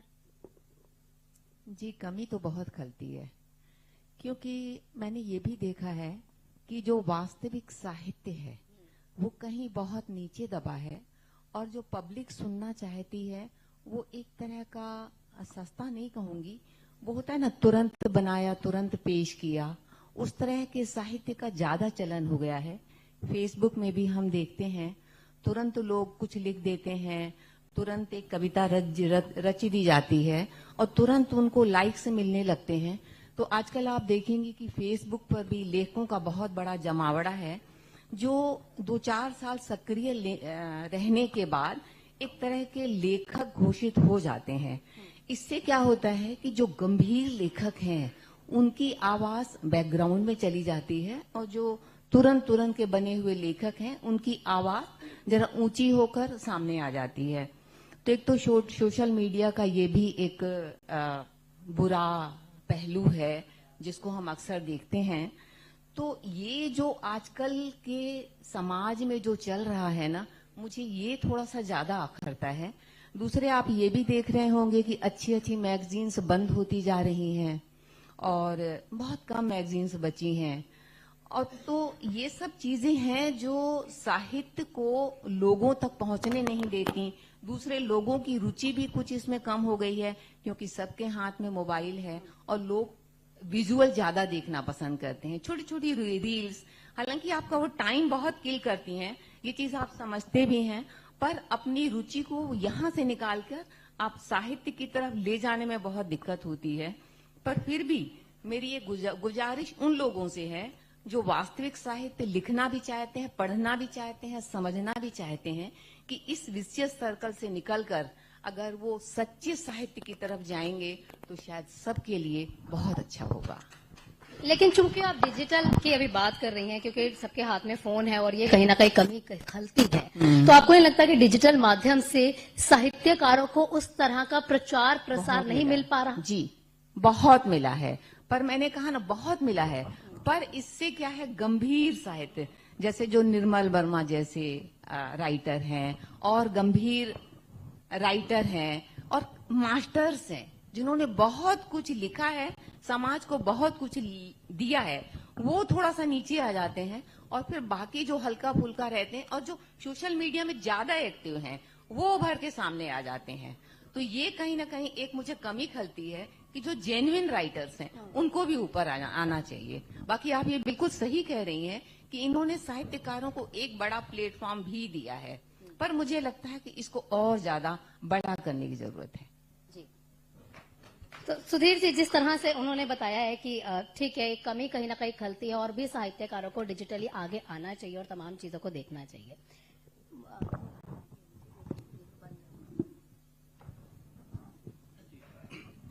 तो उसमें यहीं पे सवाल आ जाता है कि यंग जनरेशन को कैसे आप, क्योंकि देखिए डिजिटली अगर हम देखते हैं तो बहुत ज्यादा यंग जनरेशन 2-4 कविताएं गाती है, और लेकिन जो चीजें जड़ों से जुड़ी हुई होती हैं वो आप जैसे अनुभवी ही दिखा पाते हैं। तो वो नहीं आपको लगता कि आपको या कोई ऐसे बड़े साहित्यकारों ने खुद भी डिजिटल प्लेटफॉर्म का इस्तेमाल कर आगे बढ़कर इस चीज को रखना चाहिए जनता के सामने? देखिए, जब डिजिटल प्लेटफॉर्म आया या सोशल मीडिया के जितने पटल आए तो बहुत भय का वातावरण था। उसी तरह जब टीवी आई या उसी तरह जब कंप्यूटर आया, लेकिन आज के डेट में, आज की तिथि में हम देखते हैं कि भारत के लगभग तमाम बड़े साहित्यकारों के अपने फेसबुक के पेज हैं, फेसबुक है, कई लोग तो इंस्टाग्राम में भी हैं और यूट्यूब का अपना चैनल चला रहे हैं, बड़ी संख्या में पत्रकार भी चला रहे हैं, और हमारे युवा उसमें हैं। हमारे युवा तेजी से परिवर्तन लाने में सक्षम है, ऐसा साहित्य वे रच रहे हैं, लेकिन उनके पास उनका जो समय है वो हमारे समय से बिल्कुल अलग है। वो 2 मिनट वाले हैं, 2 मिनट में मैगी खाने वाले इंसान हैं। तो हमारी जो पीढ़ी है वो हर चीज चाहते हैं कि 2-3 मिनट में बात अपनी पूरी हो जाए। इसीलिए आपने देखा होगा कि एक हाइकू कविता का जन्म हुआ, 5 छंदों की कविता। लघु कथा का आजकल फैशन चल रहा है, छोटी छोटी चीजें चल रही हैं, तो फेसबुक के माध्यम से ये चीजें हुई है। लेकिन मैं इन बातों के अलावा जो आपने पहली बात की, जिनका उत्तर इस मंच से ठीक से नहीं मिल पाया है, उस बात पर मैं थोड़ी बात अपनी रखना चाहता हूं कि हम जब 2000 में राज्य बना हमारा, तो उसके पहले का जो वातावरण था, पूरा का पूरा जो राजनीतिक आंदोलन है वो साहित्यकारों और संस्कृति कर्मियों ने किया है। हमारे चंदनी गोंदा जैसी संस्था ने जब सोए हुए छत्तीसगढ़ के लोगों को जगाया और लोग गांव-गांव से जागने लगे, तब छत्तीसगढ़ की मांग उठने लगी। सांस्कृतिक आंदोलन था ये। जैसे गिरीश जी ने कहा कि कोई हिंसा नहीं हुई, कोई खून खराबा नहीं हुआ, उसका एकमात्र कारण यही था कि इसमें जितने पुरोधा हैं पुराने, चाहे वो खूबचंद बघेल हो, चाहे माधवराव सप्रे हो, चाहे पंडित सुंदरलाल शर्मा हो, ये अधिकतर लोग, मैं तो चंदूलाल चंद्राकर जी को भी कहूंगा, ये लोग लेखक या पत्रकार रहे हैं, इसलिए इस तरह की स्थिति नहीं आई। लेकिन जब राज्य बना तो किसकी कलम से वो हस्ताक्षरित हुआ? एक कवि अटल बिहारी वाजपेयी की कलम से हस्ताक्षरित हुआ और एक लेखक ने उसको ग्रहण किया, अजीत जोगी ने। एक लेखक ने उसको ग्रहण किया। एक कवि और एक लेखक इस राज्य का निर्माण 2000 में करते हैं, लेकिन 2000 के बाद 2000 इस 25 साल में 25वां साल चल रहा है, आप देखेंगे तो पूरा का पूरा जो भार है साहित्य और संस्कृति का, वो हम लोगों के कंधों पर है, साहित्यकारों और संस्कृति कर्मियों के कंधे पर है। सरकार, दोनों दल इस व्यवस्था के लिए बहुत जिम्मेदार हैं कि उन्होंने करने की कोशिश तो की, एक बड़े दल ने की, भारतीय जनता पार्टी ने की, मैं उसकी सराहना करता हूं, लेकिन दोनों दलों ने साहित्य और संस्कृति को हाशिए पर रखा। जब हम मध्य प्रदेश से विभाजित होकर आते हैं और मध्य प्रदेश का कुर्सी, टेबल, कर्मचारी विभाजन में लेते हैं, तो हमारे पास मध्य प्रदेश का ना भारत भवन मिलता है, ना हमारे पास चौमासा जैसी पत्रिका मिलती है। 25 से अधिक पत्रिकाएं निकलती हैं, 30 से अधिक एकेडमी है वहां, आज भी है, 25 से अधिक पीठ है वहां पर, निराला सृजन पीठ जैसे हमारे विनोद कुमार शुक्ल वहां चेयरमैन रह चुके हैं। ऐसे पीठ और बहुत सारी चीजें वहां से हमको विभाजन में मिलनी चाहिए, वो हमको 10 साल बाद, 15 साल बाद मिली और मिलने के बाद ये स्थिति हुई कि उसमें ऐसे लोगों को बैठाया गया, ऐसी स्थिति बनी कि आज उसमें से अधिकांश संस्थाएं दम तोड़ती नजर आती हैं। आप यहाँ से हिंदी साहित्य, जो साहित्य अकादमी क्या है, हिंदी ग्रंथ अकादमी के ऑफिस में चले जाइए, पिछले 7 साल से वहां ताला लगा हुआ है, पिछले 7 साल से कोई काम नहीं हुआ है। आप छत्तीसगढ़ राजभाषा आयोग चले जाइए, पिछले 7 साल से वहां किसी प्रकार की कोई नियुक्ति नहीं हुई है। 20 से अधिक शोधपीठ यहाँ भी बनाए गए अलग अलग विश्वविद्यालयों में और संस्कृति कार्यों में, एक भी शोधपीठ में अभी अध्यक्ष नहीं है। आपको आश्चर्य होगा, एक भी शोधपीठ में आपको अध्यक्ष नहीं है। ये एक अंधकार हमको मिलता है, लेकिन हमने बचाकर रखा हुआ है। हमारी जया जादवानी बचाकर रखी हुई है, हमारे विनोद कुमार शुक्ल, हमारे गिरीश पंकज, हमारे यहाँ बैठे लोग बचाकर रखे हुए हैं हमारी साहित्य की अस्मिता को, हमारी संस्कृति की अस्मिता को, हमारे कलाकार बचाकर रखे हुए हैं। आप ये स्थिति भी हमारे पास 24 साल में है। मैं यहीं से गुजारिश करूंगा इस राज्य के मुख्यमंत्री जी से, डॉक्टर रमन सिंह जी से, कि कम से कम इस राज्य में एक हिंदी भवन तो होना चाहिए, कम से कम इस राज्य में रंगमंच के लिए एक थिएटर होना चाहिए सरकार के रूप में। दोनों नहीं है। मैं जब दुर्ग में पढ़ता था तो दुर्ग ही एकमात्र ऐसा नगर था जहां अपना हिंदी भवन था, लेकिन पिछले 15 सालों से उस हिंदी भवन को नगर पालिक निगम का दफ्तर बना दिया गया। अंग्रेजों के समय से हिंदी भवन था दुर्ग में। सोचिए, जहां मैंने लाइब्रेरी में पढ़कर शिक्षा प्राप्त की और मैं इस तरह लेखक के रूप में उपस्थित हुआ हूं, लेकिन आज की स्थिति हम देखते हैं तो बहुत एक भयावह स्थिति भी हमारे पास है।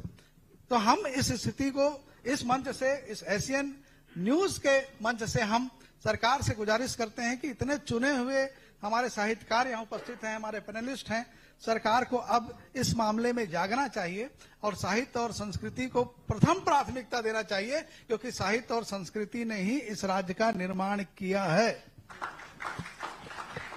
ये मेरा सुझाव है। बिल्कुल डॉक्टर नारंग, जिस तरह से उन्होंने बताया है, सुधीर जी ने बताया कि बहुत सारी कमियां उसके बावजूद हमने छत्तीसगढ़ के साहित्य को बचा के रखा, एक सम्मान दिलवाया, तो राष्ट्रीय स्तर पर वो चीजें कैसे हम पा पाएंगे अगर फिर भी हमारे राज्य में इतनी कमियां हैं? जी, सबसे पहले तो एशियन न्यूज चैनल को बहुत बहुत धन्यवाद कि इतने बड़े मंच में मुझे भी बैठने का सौभाग्य मिला। गिरीश पंकज साहब, मीर साहब, शर्मा साहब, इन लोग को हम लोग सिर्फ देखते पढ़ते आए हैं, साक्षात रूप से गिरीश पंकज से मुलाकात होती थी। जितना कुछ मेरे को जानने समझने का मौका मिला, देखिए, सबसे पहले तो साधुवाद एशियन न्यूज चैनल को, जैसा शर्मा साहब ने कहा कि एक लेखक और कवि ने इस प्रदेश का निर्माण किया, लेकिन 24 साल लग गए। एशियन न्यूज ने सबसे पहले साहित्य के लिए यह प्रोग्राम ऑर्गेनाइज किया। तो हम इस बात से थोड़ा सा समझ सकते हैं कि किस रूप में यहां पर साहित्य को लोगों ने आगे बढ़ाने में मदद की। शासन प्रशासन का योगदान आप आंक सकते हैं कितना रहा कि अगर एशियन न्यूज चैनल को 24 साल बाद इस तरह का मंच प्रदान करना की सोचनी पड़ी तो ये बहुत बड़ी बात है। तो साहित्य का स्तर देखिए, मैं यूएस में पढ़ा, वहां छोटे छोटे क्लब होते हैं। या मैं अगर एक बात करूं कि साइकिल चलाना हम सब ने सीखा तो उसके 3 चरण होते हैं। डंडी, कैंची पहले मारते हैं, फिर डंडी चलाते हैं, फिर गद्दी पे बैठते हैं। ये 3 चरण हैं। अब साहित्य के भी 2 पक्ष हैं, एक जो सृजन करता है, आप जैसे साहित्यकार जो लिखते हैं, एक हम जैसे पाठक जो पढ़ते हैं। ये 2 मिलके एक्चुअल में साहित्य की पूरी एक ताना बाना रचते हैं। अब एक बच्चे को साहित्य की समझ कब लाएं? एक अगर साइकिल चलाना है तो हम जो कैंची से शुरू करते हैं, 2.5 फीट का उसका ऊंचाई आ जाता है तो हम कैंची मारते हैं। उम्र हमारी होती है 5 से 7 साल के बीच, यानी जिस समय हम किसी वाहन को चलाने का बीज रोपण करते हैं, बिल्कुल वैसी साहित्य की समझ की भी एक उम्र होती है। मैं देखिए, बड़े लोगों, आप लोगों की बड़ी बातें मैं नहीं कर सकता कि कहां साहित्य जा रहा है या क्या होना चाहिए। मैं एक पाठक के तौर पे यहां पे शामिल हुआ हूं, जो मैं ये बता सकूं कि एक साहित्य की समझ, चूंकि मैं स्टूडेंट्स लोगों के साथ जुड़ा हुआ हूं, हम पैदा कैसे करें और कहां से वो पैदा होना चाहिए। एक शिक्षक के रूप में मैं जानता हूं कि हमको सबसे बेकार शिक्षक मिले सोशल साइंस के। इतिहास यहां अकबर से शुरू होगा, जाता है तक आप लिख लो, ये यहां तक पहले का उत्तर होगा, ये दूसरे का उत्तर होगा। इतिहास सिर्फ इसलिए पढ़ाया जा रहा है कि आपको एक एग्जाम में प्रश्न आएगा, उसका आपको उत्तर देना है, आप पास हो जाओगे। इतिहास पढ़ाया क्यों जाए, इस बात को देखिए, लिखा आपने, साहित्य ने लिखा, लेकिन उसके पीछे का पक्ष क्या था? जैसा मैडम ने अभी कहा था कि भाई वो समाज का एक दर्पण है। उस समय की गतिविधियां, उस समय का वेशभूषा, आबो हवा, कैसी राजनीति, कैसा सामाजिक, ये सब आप लोग सामने रखते हैं। लेकिन उसको एक शिक्षक किस रूप में प्रस्तुत करता है, ये बहुत मायने रखता है। शिक्षक ने उसको वहां तक रख दिया कि अकबर से आप लिखो, नीचे जाता है तक, ये इसका उत्तर होगा। इतिहास हमको सही निर्णय लेना सिखाता है। इस रूप में कभी किसी शिक्षक ने पढ़ाया ही नहीं। वैसे ही साहित्य है। मेरा थोड़ा बहुत झुकाव इसलिए हुआ कि जो हमारे हिंदी के शिक्षक थे वो हमें रोला, सोरठा, दोहा, चौपाई, छंद कैसा होता है, क्या मात्राएं होती, उसको गा के कैसे बताया। मतलब मुझे उस समय का अभी भी याद है।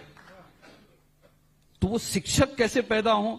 अब आप लोगों ने एक रचना की, अभी बहुत से रचनाकार पढ़ रहे थे, अपने लय में पढ़ रहे थे, हमको मजा भी आ रहा था, समझ भी आ रहा था। लेकिन शिक्षकों को पढ़ाने का काम, उनको गढ़ने का काम कहीं ना कहीं शासन पे आता है। वो शासन की जवाबदारी है। साहित्य क्यों नहीं पहुंच पाता? अभी हम बात कर रहे थे, फेसबुक पे चल रहा है, इस पे चल रहा है, बात बहुत बिल्कुल सही है। मेरे जैसे लोग, हम लोग फेसबुक के ही उपज हैं। जो हम कुछ लिखते हैं, बहुत से लाइक मिलते हैं, लेकिन कहीं ना कहीं हम आज की जनरेशन में वो साहित्य की समझ पैदा करने की कोशिश कर रहे हैं। बच्चा वहां से शुरुआत करता है, उसको हम कहते हैं डंडी। कैंची में वो शब्द पढ़ रहा है। भाई साहित्य जितनी मेरे को समझ है, शब्दों की श्रृंखला है जिसमें भाव हैं, उसकी सुगंध है, अपने भाव हम अपने दूसरों तक पहुंचाते हैं। लेकिन शिक्षा का जो स्तर है, वहां पे हमने क्या किया है, भावों की अभिव्यक्ति को ग्रेड में डाल के रख दिया है। कौन से ग्रेड? ड्राइंग में A grade, B grade, moral science ABCD grade, चित्रकार, पेंटिंग, ड्राइंग, ये सब ABCD ग्रेड में डाल दिया है, जो कि एक्चुअल में भावों की अभिव्यक्ति है। हम वहां से अगर स्ट्रांग नहीं करेंगे तो आगे साहित्य का जो मजबूत नींव तैयार होना है वो नहीं हो पाएगा, बच्चों को समझ नहीं आएंगी। फिर जैसा सर ने कहा, इंस्टेंट साहित्य का जमाना आ गया।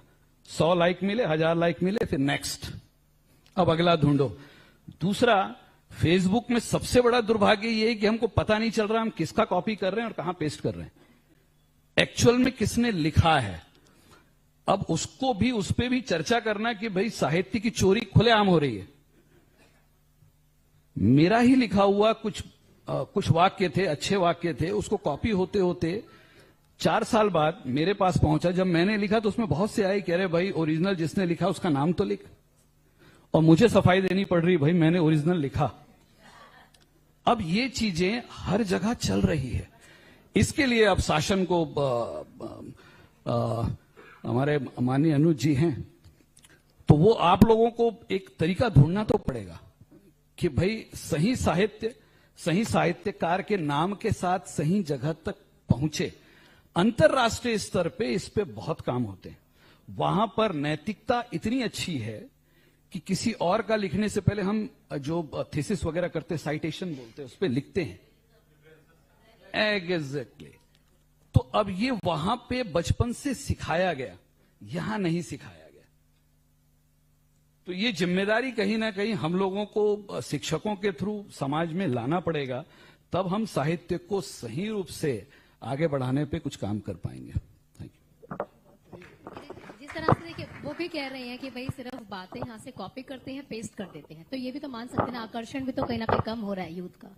अगर आपने इतना लंबा समय देखा है साहित्य का, और उसमें आप कई लोगों से मिले होंगे, उस समय पर बेशक लोगों का एक होता ना इंटरेस्ट रहता है, लेकिन आज के समय वो इंटरेस्ट नहीं है। उनका इंटरेस्ट है कि वो 30 सेकंड की रील हो गई, ठीक है, कॉपी पेस्ट किया, अपने वर्ड्स में बनाया, हमने उसको आगे रख दिया, लेकिन वो क्यों, उनके अंदर वो डिजायर नहीं है, वो आकर्षण नहीं है साहित्य के प्रति। बहुत अच्छा इन्होंने जब नारंग जी बोल रहे थे तो मेरे मन में भी हलचल हो रही थी, जिन्होंने अपनी बात खत्म की साहित्य और नैतिकता को लेकर के। तो मैंने कहा ये दोनों चीजें अब ऐसी कंट्रास्ट हो गई है कि साहित्य में नैतिकता ढूंढना अब सरदारों के मोहल्ले में नाई की दुकान ढूंढने जैसा हो गया है? ये बहुत बुरी हालत है। मुझे अपना एक मुक्तक याद आ रहा है कि साहित्य होना क्या चाहिए दुबे जी, कि जिसमें जनगण मन का बंधन वह सच्चा साहित्य, जिसमें करुणा का स्पंदन वह सच्चा साहित्य, आजादी का अर्थ नहीं हम हो जाए निर्वस्त्र, जिसमें नैतिकता का बंधन वह सच्चा साहित्य। तो साहित्य अगर नैतिकता से दूर हो गया तो मुझे लगता है कि पूरा समाज रसातल में चला जाएगा। जब मैंने अपनी बात शुरू की 24 सालों के विस्तार को लेकर के, उसको बहुत सुंदर तरीके से सुधीर शर्मा ने व्याख्यायित किया और प्रत्येक खोली कि काम तो हुआ है दुबे जी, लेकिन बहुत सारी अराजकता, बहुत सारी कमियां दिखाई देती हैं। तो मैं बैठे बैठे सोच रहा था अनुज कि साहित्य का मामला सरकार के भरोसे नहीं छोड़ा जा सकता। साहित्य का मामला समाज का मामला है।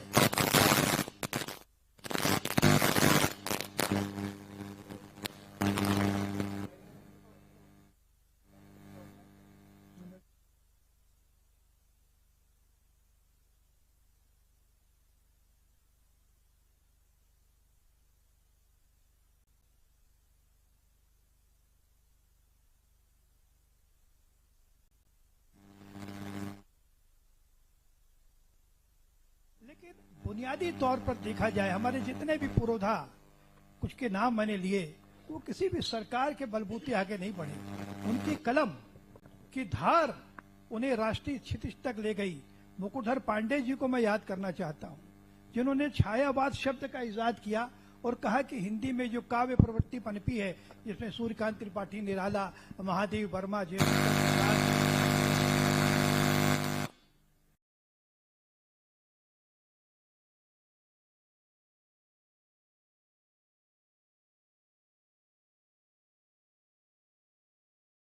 ये भी कटु सत्य है कि जो नया बच्चा है साहित्य की दुनिया में जो कदम रख रहा है, उसे कहीं न कहीं सहारे की जरूरत है। तो सहारा सरकार दे सकती है। और कई बार मैं अपने मित्रों से भी कहता हूं कि सरकार जो है वो कोई आकाश से टपकी चीज नहीं है, वो हमारी सरकार है। हमारे करों से, हमारे टैक्स से वो सरकार की व्यवस्था चलती है। तो उस सरकार का दायित्व है कि जिस समाज से वो ले रही है, उस समाज को देने की कोशिश करे। सुधीर ने बहुत अच्छी बात की, मध्य प्रदेश में इतना सुंदर काम हो रहा है। जब बंटवारा हुआ तो हमें लगा कि अब यहाँ पर भी हमारा भला होगा, हमारा मतलब साहित्य का भला होगा, कला का भला होगा। लेकिन सिर्फ अकादमियां बनी डमी के रूप में। मैं बैठे बैठे सोच रहा था, डमी और मम्मी से काम नहीं चलेगा, हमें जीवंत होकर के सरकार को खड़ा होना पड़ेगा। बाकी मुद्दों में तो सरकार बहुत खड़ी हो जाती है, लेकिन जब साहित्य की बात आती है, कला की बात आती है, तो वो नेताओं का जो जुमला होता है, देखेंगे, करेंगे, बहुत अच्छी बात है, बहुत अच्छा विचार है, हम बहुत जल्दी करेंगे, तो उससे कोई बात नहीं बनती। लेकिन मुझे लगता है जिस मंच से हम लोग बैठ करके बात कर रहे हैं, एशियन न्यूज के मंच से और न्यूज प्लस 21 के मंच से तो मुझे लगता है कि अब हमारी सरकार जागेगी और जागने का समय आ गया है। रजत जयंती वर्ष पर ऐसे कुछ कार्यक्रम होने चाहिए। लगना चाहिए कि छत्तीसगढ़ साहित्य में एक बूम आया है कला संस्कृति के उन्नयन को लेकर के, और मुझे लगता है 2025 3 दिन के बाद आने वाला है, करवट लेगा हमारा छत्तीसगढ़ और बहुत सारी योजनाएं बनेंगी। बहुत सारी जो डमी अकादमियां हैं, जो हमारी पीठें हैं, जो पीठ दिखा करके बैठी हुई हैं, वे खड़ी होंगी और छत्तीसगढ़ नए सिरे से उठेगा, जागेगा।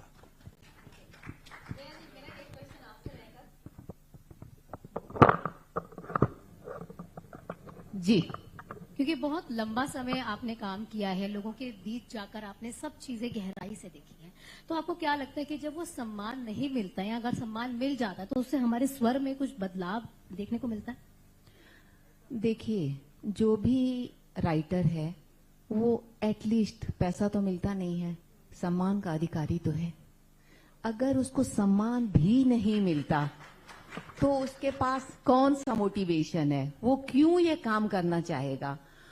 और यकीन मानिए, लेखन कोई मनोरंजन के लिए सिर्फ नहीं है, ये एक लंबी तपस्या है। 30 साल से अधिक टाइम से तो मैं ये तपस्या कर रही हूं। तो ये सम्मान मिलना तो बेसिक है, कम से कम है। मिलने को तो आप विदेशों में देखिए, एक राइटर होने का मतलब आप जानती हैं कि कोई राइटर अगर बीमार पड़ जाता है तो पूरी अस्पताल में वो हो जाता है। मतलब होता है ना कि लोग फूल लेके आ रहे हैं, कार्ड्स लेके आ रहे हैं, वहां की सिस्टर्स, वहां के डॉक्टर्स कि एक राइटर यहाँ एडमिट हुआ है और उसकी देखभाल करनी है। तो विदेशों में तो ये हाल है, पर यहाँ आप किसी राइटर के मोहल्ले में चली जाएंगी और पूछेंगी कि भाई फला कोई जया जादवानी कहाँ रहती है, तो आपको कोई मुश्किल बताएगा। अगर आपका कोई कोर्स में कोई कविता या कहानी शामिल नहीं है तो लोग आपको नहीं जानते। दूसरे, एक मैं बेसिक प्रॉब्लम पर भी बात करना चाहूंगी। हमारे यहाँ जो और फाइन आर्ट्स हैं, जैसे म्यूजिक है, पेंटिंग है, सिंगिंग है, इसके लिए तो अकादमियां होती हैं, बाकायदा इन सबको सिखाया जाता है। पर हमारे यहाँ ये मानते हैं कि लिखना खुदादाद होता है, यानी अगर आपको ऊपर से मिलता है तो आप लिखिए, और अगर आपको ऊपर से नहीं मिलता तो मत लिखिए। तो शुरू में जो न्यू कमर्स आते हैं, उनके बहुत सारे साल इस सब में लग जाते हैं कि कैसे अपने आप को विकसित करें, क्या पढ़ें, क्या न पढ़ें। और मैंने जो ये कविता लिखी है, ये ठीक है कि नहीं है, ये कहाँ जाकर खत्म होगी, इस कहानी का अंत कैसे करें, इस कहानी का मध्य में कैसे जाएं, ऐसी अनंत समस्याएं हैं जिन पर स्टूडेंट्स आके मुझसे पूछते हैं।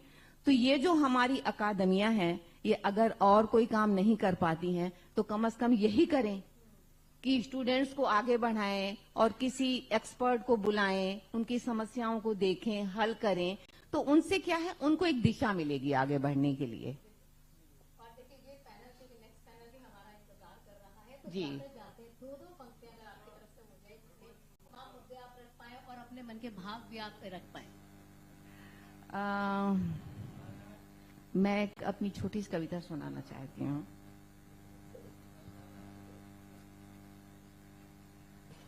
वह पलटती है रोटी तवे पर, बदल जाती है पूरी की पूरी दुनिया।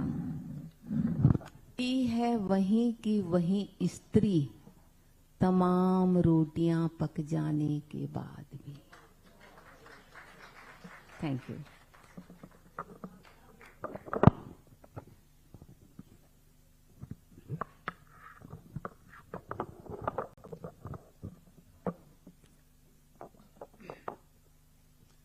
ये पीड़ाएं बिंध डालो, हर लहू बूंद थिरकेगा, अवन थक तेरी जिजीविषा होगी, हर पथिक वहीं ठहरेगा।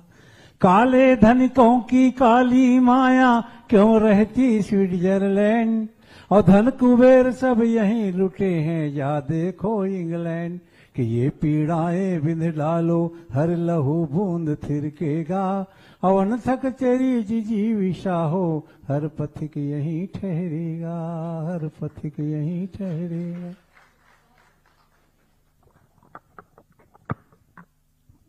मैंने 4 लाइन एक तो सुनाया था, एक और कविता याद आ रही जो मैंने उपन्यास लिखा था पत्रकारिता पर, मिठलबरा की आत्मकथा, उसमें भूमिका में मैंने लिखी थी, वो 4 लाइन सुनाता हूं कि साहित्य का दायित्व तो क्या है कि जिस ऊर्जा के साथ, नैतिकता के साथ, उत्साह के साथ कहना चाहिए बात, दबंगई के साथ साहित्य वही बात करता है। तो मैं कहता हूं कि हर हाल में हम सच का बयान करेंगे, मीडिया भी वही करता है। हालांकि बहुत सारी बातें अब होने लगी हैं मीडिया को लेकर के, लेकिन अभी भी मीडिया में नैतिकता बची हुई है, पारदर्शिता बची हुई है।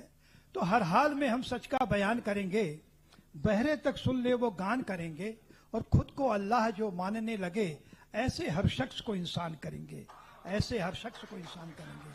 तो ये मीडिया का दायित्व है, साहित्य का दायित्व है, उसी दायित्व को निभाने का आपने ये आयोजन किया है। लीजिए दानक।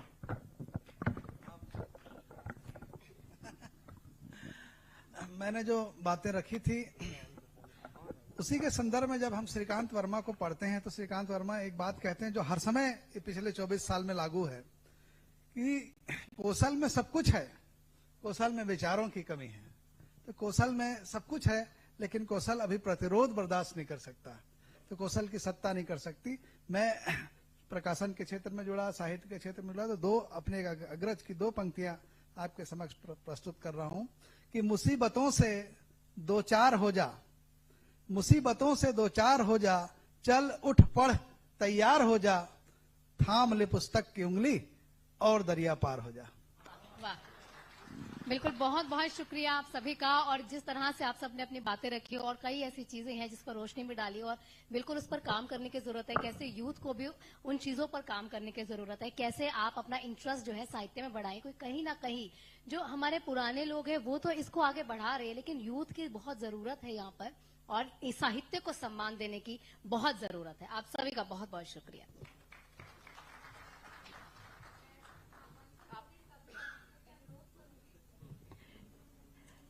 हमारे बीच सीएमडी सर सुबोध सिंघानिया जी उपस्थित हैं। सर से मैं अनुरोध करूंगी कि मंच पर आसीन सभी अतिथियों का शॉल एवं श्रीफल के साथ उन्हें सम्मान प्रदान करें। News+21 और एशियन न्यूज की तरफ से जोरदार तालियों से एक बार स्वागत कर दें।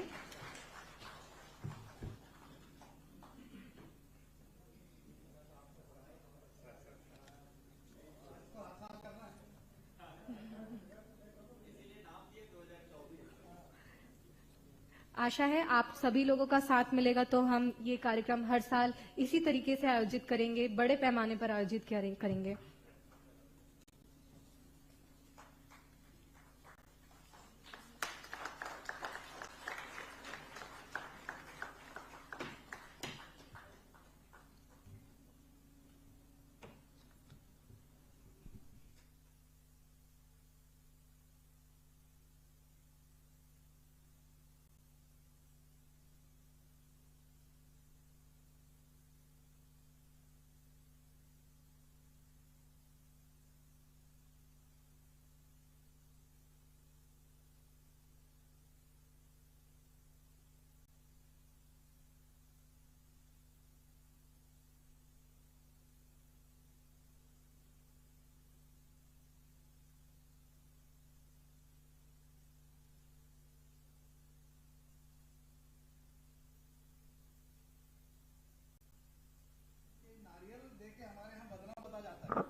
बिल्कुल सर, पता होगा, नारियल लेके आप वोटर भी पहुंच जाता।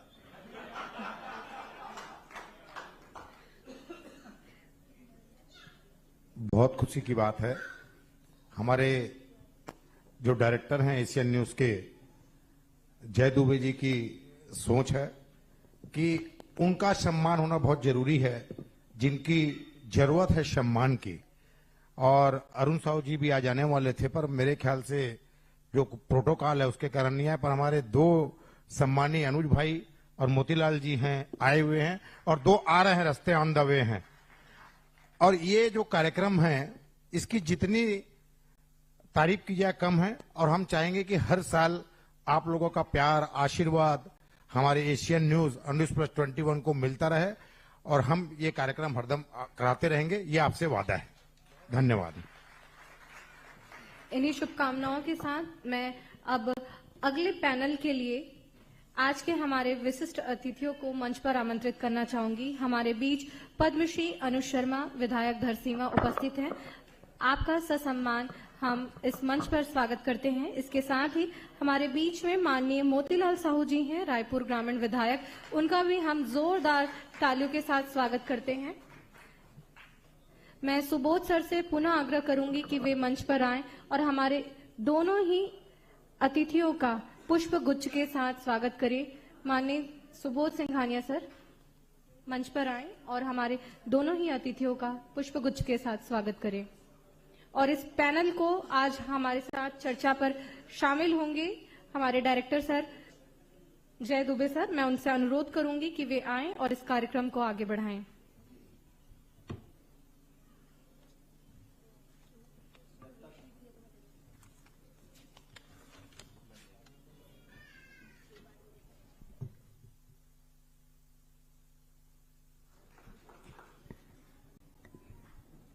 अनुज शर्मा जी का स्वागत करते हुए श्री सुबोध सिंघानिया जी। जब तक स्टेज की व्यवस्था हो रही है, मैं अपनी टेक्निकल टीम से निवेदन करूंगा कि वो साउंड की समस्या को 1 मिनट रुक करके और उसको ठीक कर लें। बेहतर है समस्या के साथ आगे बढ़ने से समस्या को पहले काट लिया जाए।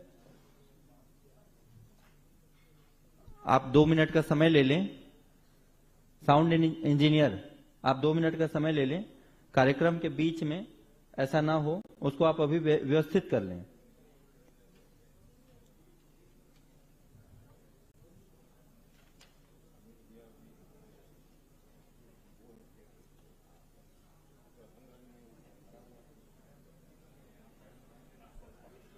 माननीय पुरंदर मिश्रा जी जल्द ही हमारे बीच उपस्थित होने वाले हैं।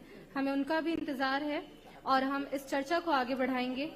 निश्चित रूप से किसी अच्छी चर्चा, किसी अच्छे विषय पर हम आगे बढ़ रहे हैं, कुछ व्यवधान आते हैं और इसे हम उबरकर हम अपने कार्यक्रम की ओर आगे बढ़ेंगे। आज हम साहित्य विचार एवं सम्मान 2024 कार्यक्रम में उपस्थित हुए हैं। आप सभी यहाँ पर उपस्थित हमारे सभी श्रोताओं का, दर्शकों का, सभी का हम तहे दिल से आभार व्यक्त करते हैं कि आपने सब्र के साथ इस कार्यक्रम में हमारा साथ दिया और इस कार्यक्रम को सफल बनाने में आप सभी का बहुत बहुत धन्यवाद। और इसके साथ ही मैं आप जय सर से अनुरोध करूंगी कि वे इस पैनल की चर्चा को आगे बढ़ाएं।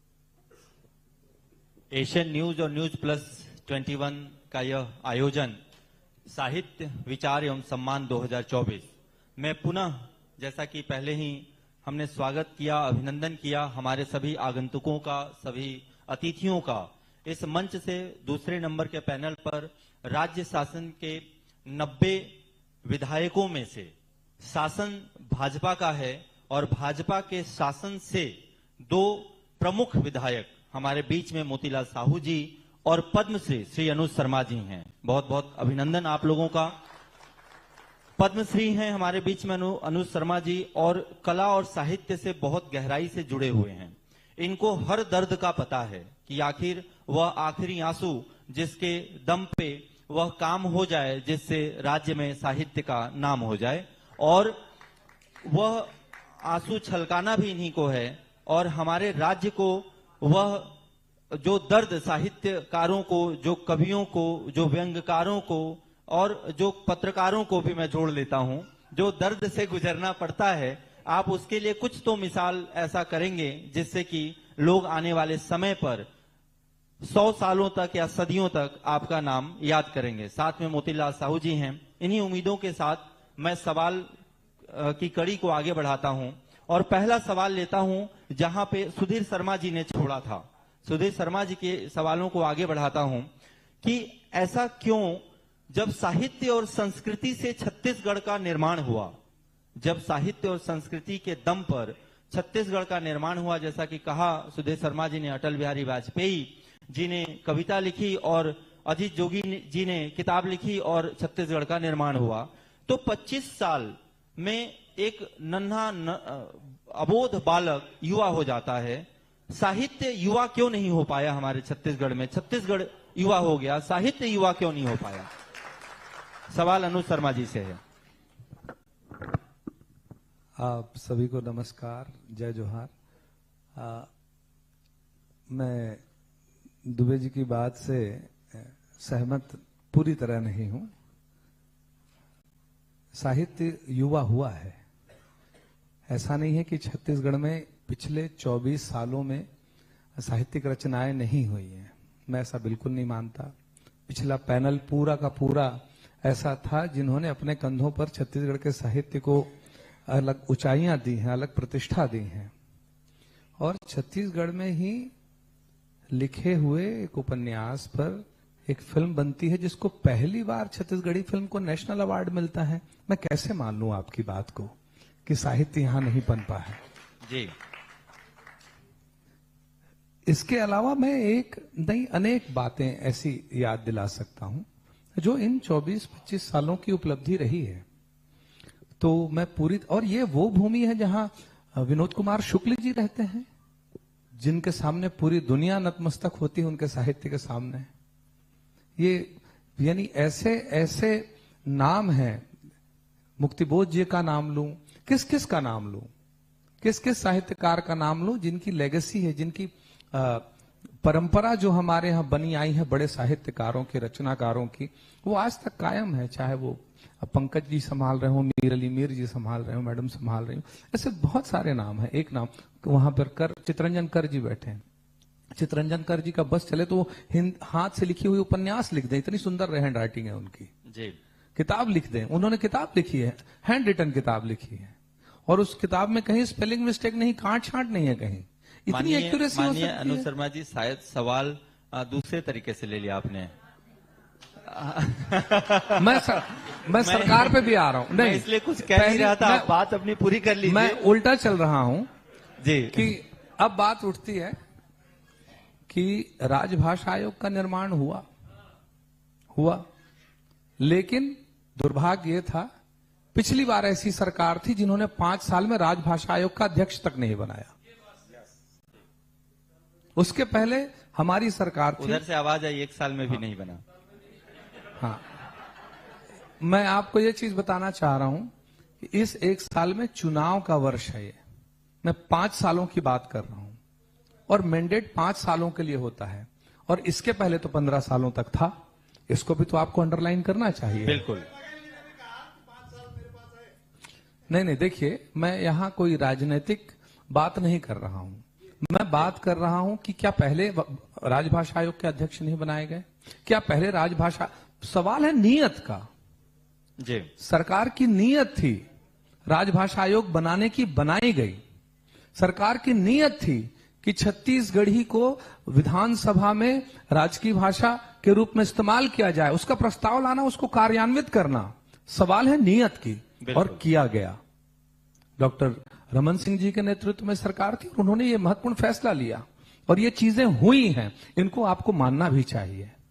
और रहा सवाल 1 साल का, 1 साल में लगातार चुनाव हुए हैं, और एक पहला साल जो होता है उसमें सब कुछ सेट होता है। अभी सारे चुनाव हो जाएंगे, फिर सब निगम मंडलों की भी नियुक्तियां होंगी, धीरे धीरे सारी चीजें होंगी। फिल्म विकास निगम हमारी सरकार ने बनाया था, पिछले 5 सालों में वो भी कुछ नहीं हो पाया।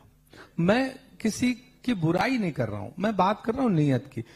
इसलिए बोल रहा हूं कि नीयत स्पष्ट है कि हम ये चीज करते आए हैं और करेंगे, और जो बेहतर किया जा सकता है वो भी निश्चित रूप से साए साए सरकार करेगी जी।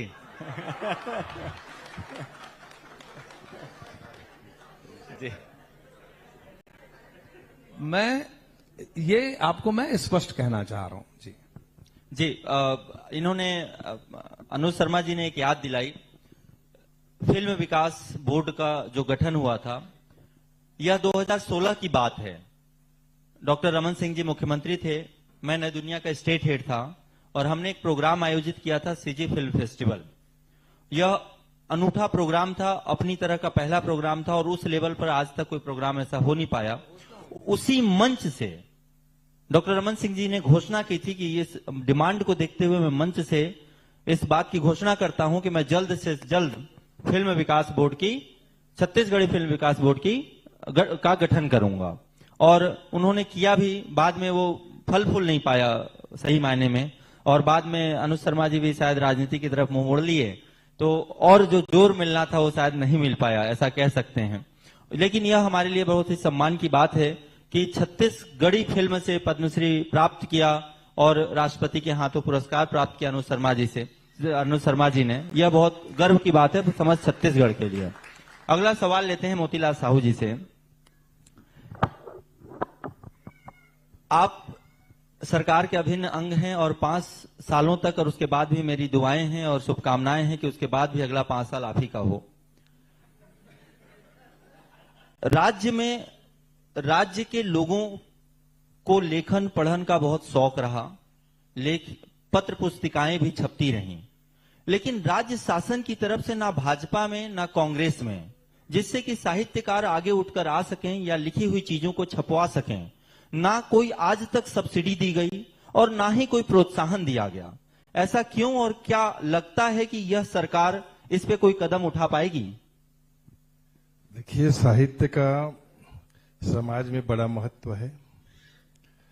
ये हमको भूत का, वर्तमान और भविष्य का साक्षात्कार कराता है। आपने जो विषय रखा है कि साहित्य की, मैं समझता हूं इसकी कोई सीमाएं नहीं है, और मुझे ऐसा लगता है कि इसकी कोई अवस्था भी नहीं है। ये समयानुरूप और जिस परिस्थितियों से गुजरता है उनके अनुरूप इनकी वातावरण बन जाता है।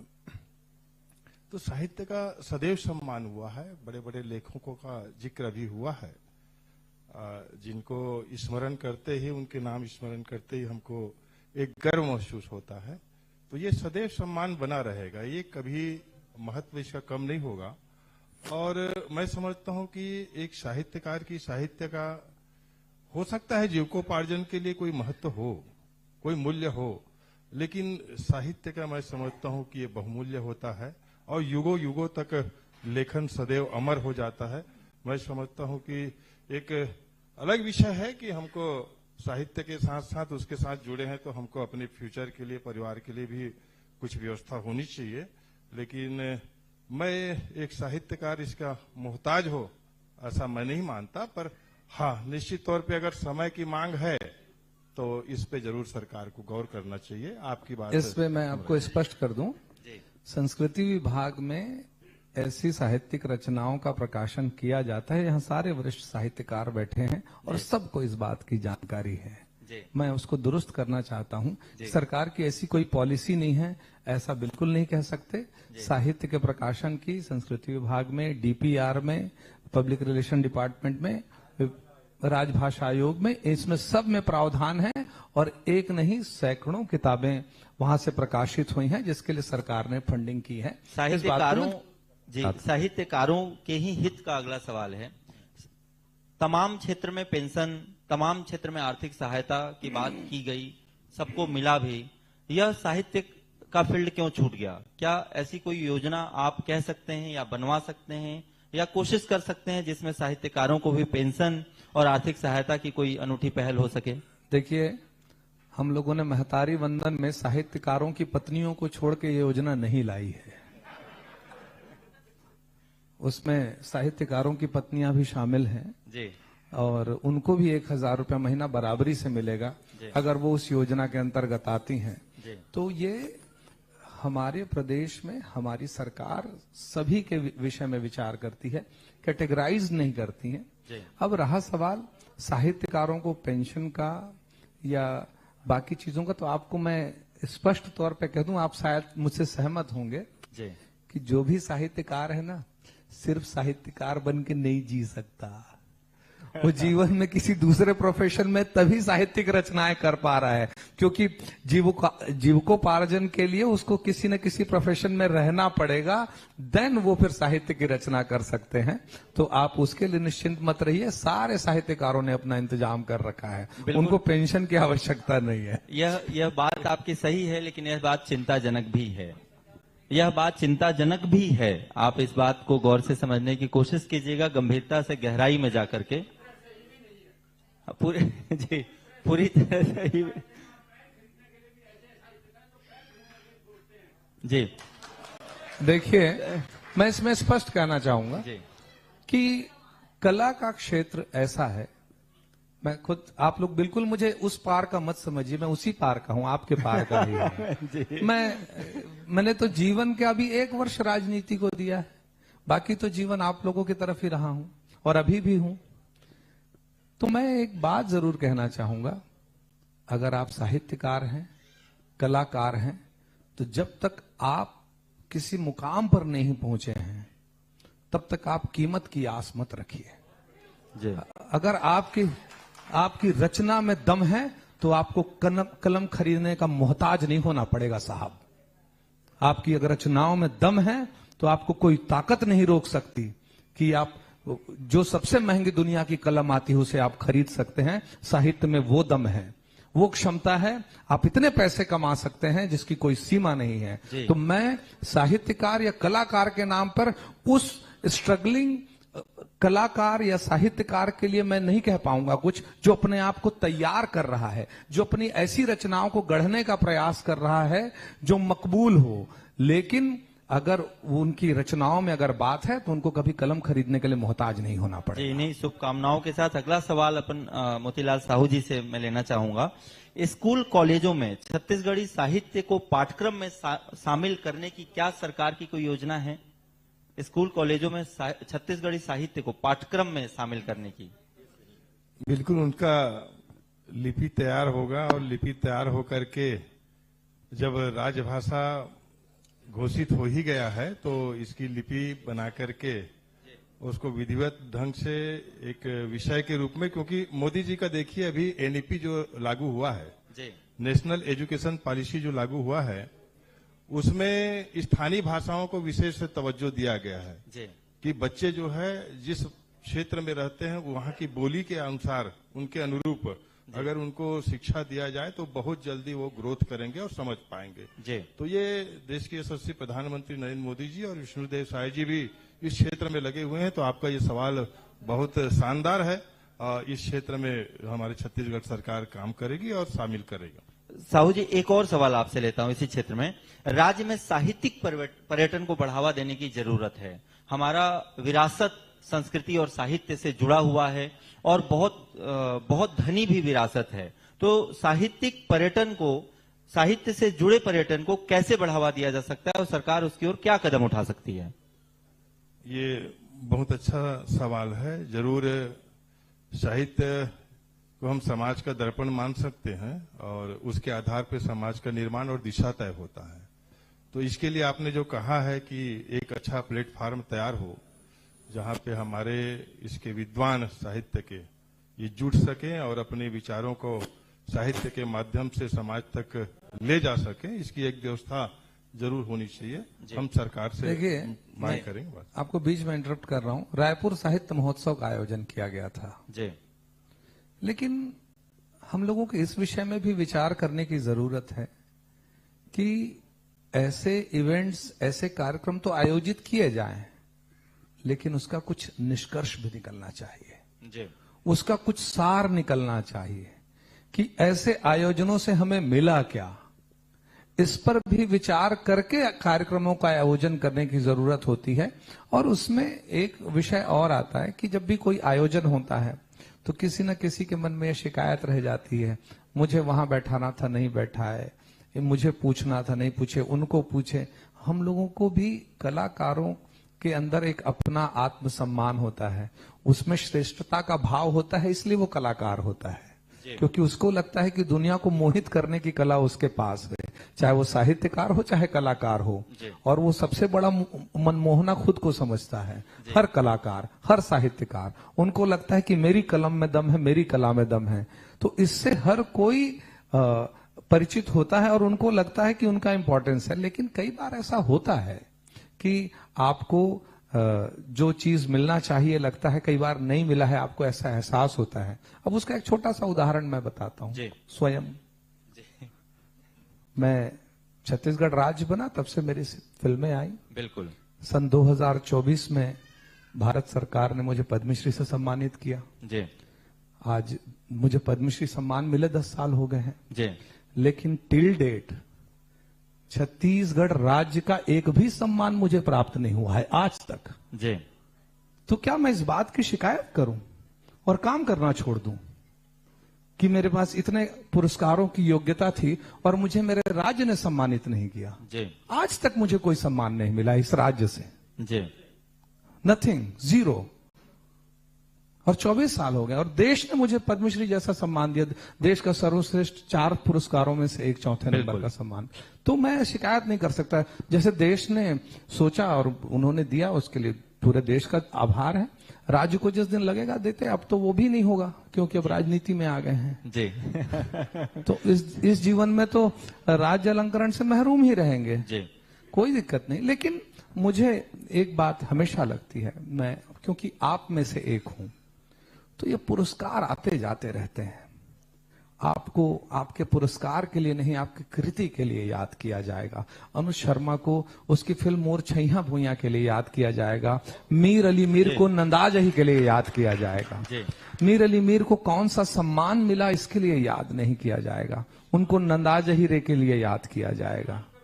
और आप सभी से आग्रह है, अभी बात चल रही थी सम्मानों की, तो सम्मान तो हम लोग काम सम्मान पाने के लिए नहीं करते हैं, हम लोग अपनी खुशी के लिए, दुनिया को खुश करने के लिए अपने कला का प्रदर्शन करते हैं। तो सम्मान तो मिला तो ठीक, नहीं मिला तो ठीक। सम्मान प्रोत्साहन का एक अभिन्न अंग है और कुछ नहीं। अगर आपको जीवन में उत्साहित और प्रोत्साहित रहना है तो सम्मान एक ऐसी चीज है, सम्मान एक ऐसा शब्द है और सम्मान एक ऐसा पहलू है जो आपके उस उत्साह और उस प्रोत्साहन को 7वें आसमान पर ले जाता है।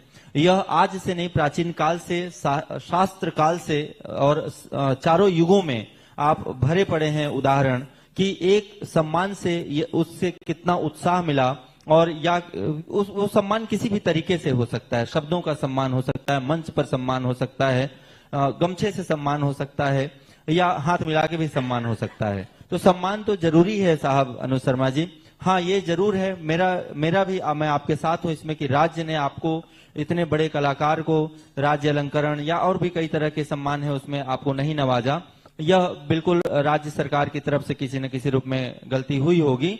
लेकिन हम यहाँ पर साहित्य के सम्मान और साहित्य के विचार के साथ में साहित्य का सृजन और अच्छे से साहित्य कैसे फल फूल सके हमारे छत्तीसगढ़ में, इस पर विचार को आगे बढ़ाते हुए गिरीश पंकज जी ने एक बहुत अच्छा चीज कहा कि 25 साल के छत्तीसगढ़ में आज तक एक कोई ऐसा रंगमंच नहीं है जिसका नाम हो, एक कोई हिंदी भवन नहीं है जिसका नाम हो, एक कोई ऐसा साहित्य भवन नहीं है जिसका नाम हो। मैं इस एशियन न्यूज और न्यूज प्लस 21 के मंच से श्री मोतीलाल साहू जी और पद्मश्री श्री अनुज शर्मा जी से आग्रह करूंगा कि आप सरकार के अभिन्न अंग होते हुए इस बात की जिम्मेदारी लें, घोषणा करें और इस मंच से इस बात को स्वीकार करें कि आने वाले 5 साल, आपने कहा कि 1 साल चुनाव और संभलने और संवरने में निकल गया और साय साय की सरकार आगे और साय साय तरीके से कार्य कर रही है, तो उसी साय साय गति में, साय साय तरीके से 1 साल में, आने वाले बचे हुए 4 सालों में कम से कम राज्य में या राजधानी में एक साहित्य भवन हो, एक हिंदी भवन हो और एक रंगमंच हो। मैं निवेदन करूंगा कि आप अगुआ बने इस तीनों चीज का और आप जिम्मेदारी लें। एशियन न्यूज आप दोनों से आने वाले 4 सालों तक हर मंच से यह सवाल करते रहेगा कि आप हमारे मंच से अगुआ बने थे, वह बात कहां तक पहुंची है। कृपया। आज एशियन न्यूज की इस मंच से सभा से साहित्य विचार एवं सम्मान कार्यक्रम है। निश्चित तौर पे जो साहित्य से संबंधित मांग अभी रखा गया है उसको हम सरकार तक पहुंचा देंगे, क्योंकि ये हम दोनों भाइयों अनुज जी और मेरे अधिकार क्षेत्र से बाहर की है। और निश्चित तौर पे हम लोग ये बात को प्रमुखता से पहुंचाएंगे और 100% हमारी प्रयास रहेगा कि हम जो आपने विषय रखा है उसको हम पूर्ण कर लेंगे। ऐसा मैं आपसे इसमें 2-3 विषयों में मैं बोलना चाहूंगा जी। पहला ये कि यहाँ एक भी रंगमंच नहीं है। मैं आप ऐसा कमी मत निकालिएगा कि आपको जानकारी का कहना अभाव चाहता हूं, है। नहीं। और यहाँ पे हिंदी भवन भी है और रंगमंच भी नहीं, है। नहीं, नहीं। मैं जिस लेवल की बात कर रहा हूँ आप शायद उस लेवल को समझने का प्रयास मैं एग्री कर रहा हूँ आपसे। यहाँ पर पंडित दीनदयाल उपाध्याय ऑडिटोरियम जैसे यानी पूरी तरह से संपन्न समृद्ध एक ऑडिटोरियम का निर्माण किया गया जहां बहुत अच्छे अच्छे प्लेज भी हुए हैं। तो रंगमंच ऐसे बहुत सारे हैं, चाहे मेडिकल कॉलेज की बात करूं, चाहे एग्रीकल्चर कॉलेज की बात करूं, या हार्ट हॉस्पिटल जो वहां खुला है नया रायपुर में उस ऑडिटोरियम की बात करूं, या रायपुरा में आप जाएंगे तो रायपुरा में आपको एक बहुत बढ़िया स्कूल के अंदर ऑडिटोरियम मिलेगा। तो ऐसे बहुत सारे ऑडिटोरियम हैं जहां पर मंच तो है, लेकिन इसके बावजूद एक बहुआयामी कला केंद्र की परिकल्पना की गई थी जहां सभी कला विधा के लोगों के अनुसार वहां रंगमंच हो, प्रैक्टिस करने की जगह हो, फाइन आर्ट्स की जगह हो। हमारे बीच पुरंदर मिश्रा जी आ पुरंदर मिश्रा जी आ गए हैं, बहुत बहुत स्वागत है। प्लीज अपना स्थान ग्रहण करें, आते आते थोड़ी देर हो गई। तो इस तरह की चीजें। एक बात जरूर मैं कहना चाहूंगा कि हिंदी भवन होना चाहिए, लेकिन हमारे यहाँ बाल समाज वाचनालय भी है, उसको हमें नहीं भूलना चाहिए। उसका अपना एक सांस्कृतिक और पुरातन वैभव रहा है। बचने की कोशिश लग रही है। नहीं, बचने की कोशिश नहीं कर, नहीं, मैं बचने की कोशिश नहीं। मैं बहुत दिल से कह रहा हूँ आपसे और खुलेआम कह रहा हूँ, यह प्रोग्राम लाइव है, पूरे नहीं देखिए, मैं बचने की कोशिश तो कर ही नहीं रहा हूँ और देश भी देख रहा है। यहाँ पहुंचे सारे लोगों ने शेयर किया है लिंक। हर जवाब में एक बचने का रास्ता दिख रहा है साहब। मैं बात कर रहा हूँ, व्यवहारिक बात कर रहा हूँ। मैं व्यवहारिक बात इसलिए कर रहा हूं कि बाल समाज वाचनालय का जीर्णोद्धार किया गया, उसका पुराना वैभव है, उसका अपना इतिहास है, वहां बहुत महत्वपूर्ण घटनाएं हुई हैं। ऐसे स्थानों को भी संरक्षित करने का प्रयास किया गया है। हिंदी भवन निश्चित तौर पे बनना चाहिए। मैं आपकी बात का समर्थन करता हूं। जिम्मेदारी ले लें। नहीं, मैं बाकी जो किया गया है मैं उसका बहुत आभार प्रकट करता हूं, शासन को, सरकार को, आपको भी। आपसे बस निवेदन है कि आप एक देखिए, मैं आपको तरीका भी बता सकता हूं इस मंच से जी। आप ये कह सकते हैं कि आप उसकी घोषणा नहीं, मैं आपको तरीका बता सकता हूं। साल में तीन सेशन होते हैं, अगर मैं गलत नहीं हूं तो विधानसभा के 3 सेशन होते हैं। शीतकालीन होता है, मानसून सेशन होता है और बजट सेशन होता है। गलत नहीं हूं सब। और आप 90 विधायकों में से 3 विधायक अब हैं यहाँ पे, दल बहुमत हो गई है हमारी। तो आप तीनों विधायक अगर इस बात का निर्णय ले लें और विधानसभा में इस बात को रखें कि साहित्यकारों के रक्षा के लिए और साहित्य की रक्षा के लिए और उनके हित के लिए हमारे राज्य में, हमारे क्षेत्र में या राजधानी में अगर ऐसी चीजों की स्थापना एक बड़े लेवल पे हो तो इसमें बुराई क्या है? क्या आपकी बात नहीं सुनी जाएगी? क्या आपकी सरकार आपकी बात नहीं सुनेगी? बस इतना सा निवेदन आपसे, आप जिम्मेदारी लें। 3 सत्र होते हैं, 3 सत्र में क्या आप किसी भी सत्र में अपनी बात को नहीं कह सकते अपने सदन में, आप ही के सदन में? हम तो बोलेंगे ही। आप मेरी बात को, विधायक के पत्र में बहुत दम होता है। दुबे जी सुन तो लीजिए जी हुजूर, हम तो ये बात, आपकी बात का समर्थन कर रहे हैं और हम लोगों का जो दायित्व है, माननीय मोतीलाल जी ने निर्णय लिया है और हमारे पुरंदर मिश्रा जी भी बताएंगे। हम सब ये जिम्मेदारी तो ले रहे हैं, इस बात को पहुंचाएंगे जो सही प्लेटफॉर्म है वहां तक, जिस फोरम में हम लोग अपनी बात रख सकते हैं उसमें रखेंगे। फिर मैं तो दिख रहा है। नहीं, अरे बिल्कुल रखेंगे। और कैसे करते हैं भाई, बताइए। हम लोगों के पास तो ये इस बात को 5 मिनट और लेंगे अनुज शर्मा जी। इस बीच में मैं निवेदन करूंगा हमारे सुबोध सिंघानिया जी से कि पुष्प गुच्छ देकर हमारे वरिष्ठ विधायक श्री पुरंदर मिश्रा जी का स्वागत करें।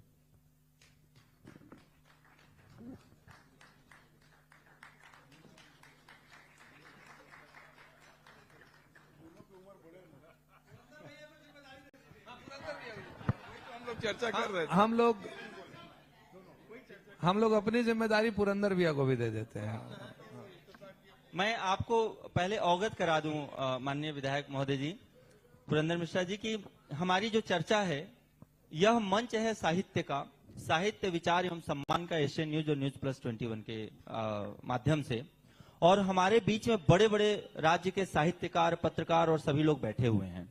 सबकी एक मांग निकल करके आई है कि राज्य में, खासकर राजधानी में, एक हिंदी भवन हो जिसका नाम या साहित्य भवन या छत्तीसगढ़ी साहित्य भवन के नाम से एक बड़ा भवन हो जिसमें सभी साहित्य का संकलन हो।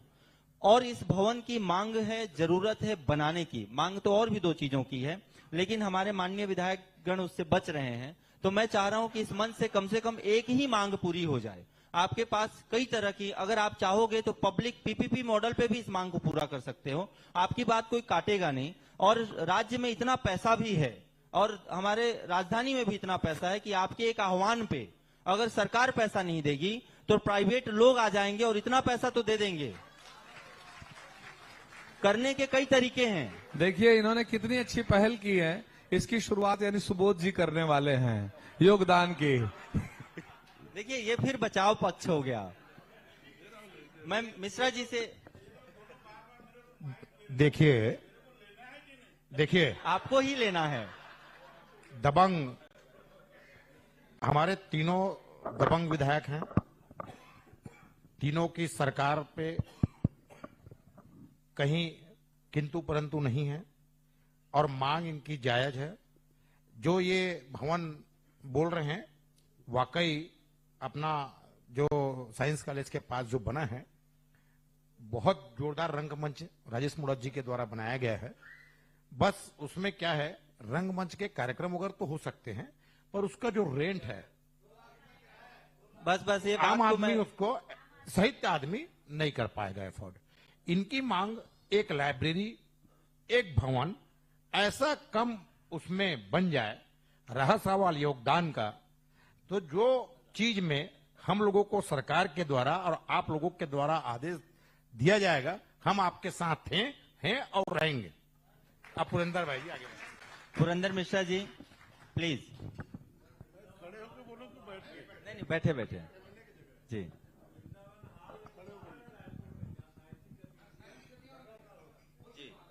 वो मुफ्त में जी। मैं आप सबको नमस्कार करता हूं। विलंब से आए इसलिए क्षमा प्रार्थना भी करता हूं।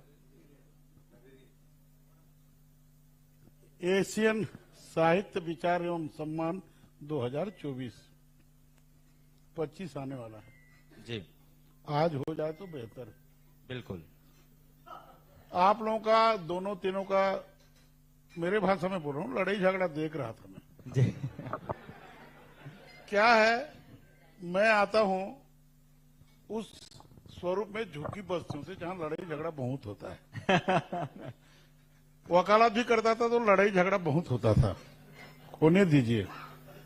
मैं, लेकिन मेरे दोनों भाई बैठे हैं, सुबोध जी बैठे हैं, आप सब बैठे हैं, इतने संभ्रांत लोग बैठे हैं जो छत्तीसगढ़ को जीवन देने के लिए सक्षम है साहित्य और संस्कृति में।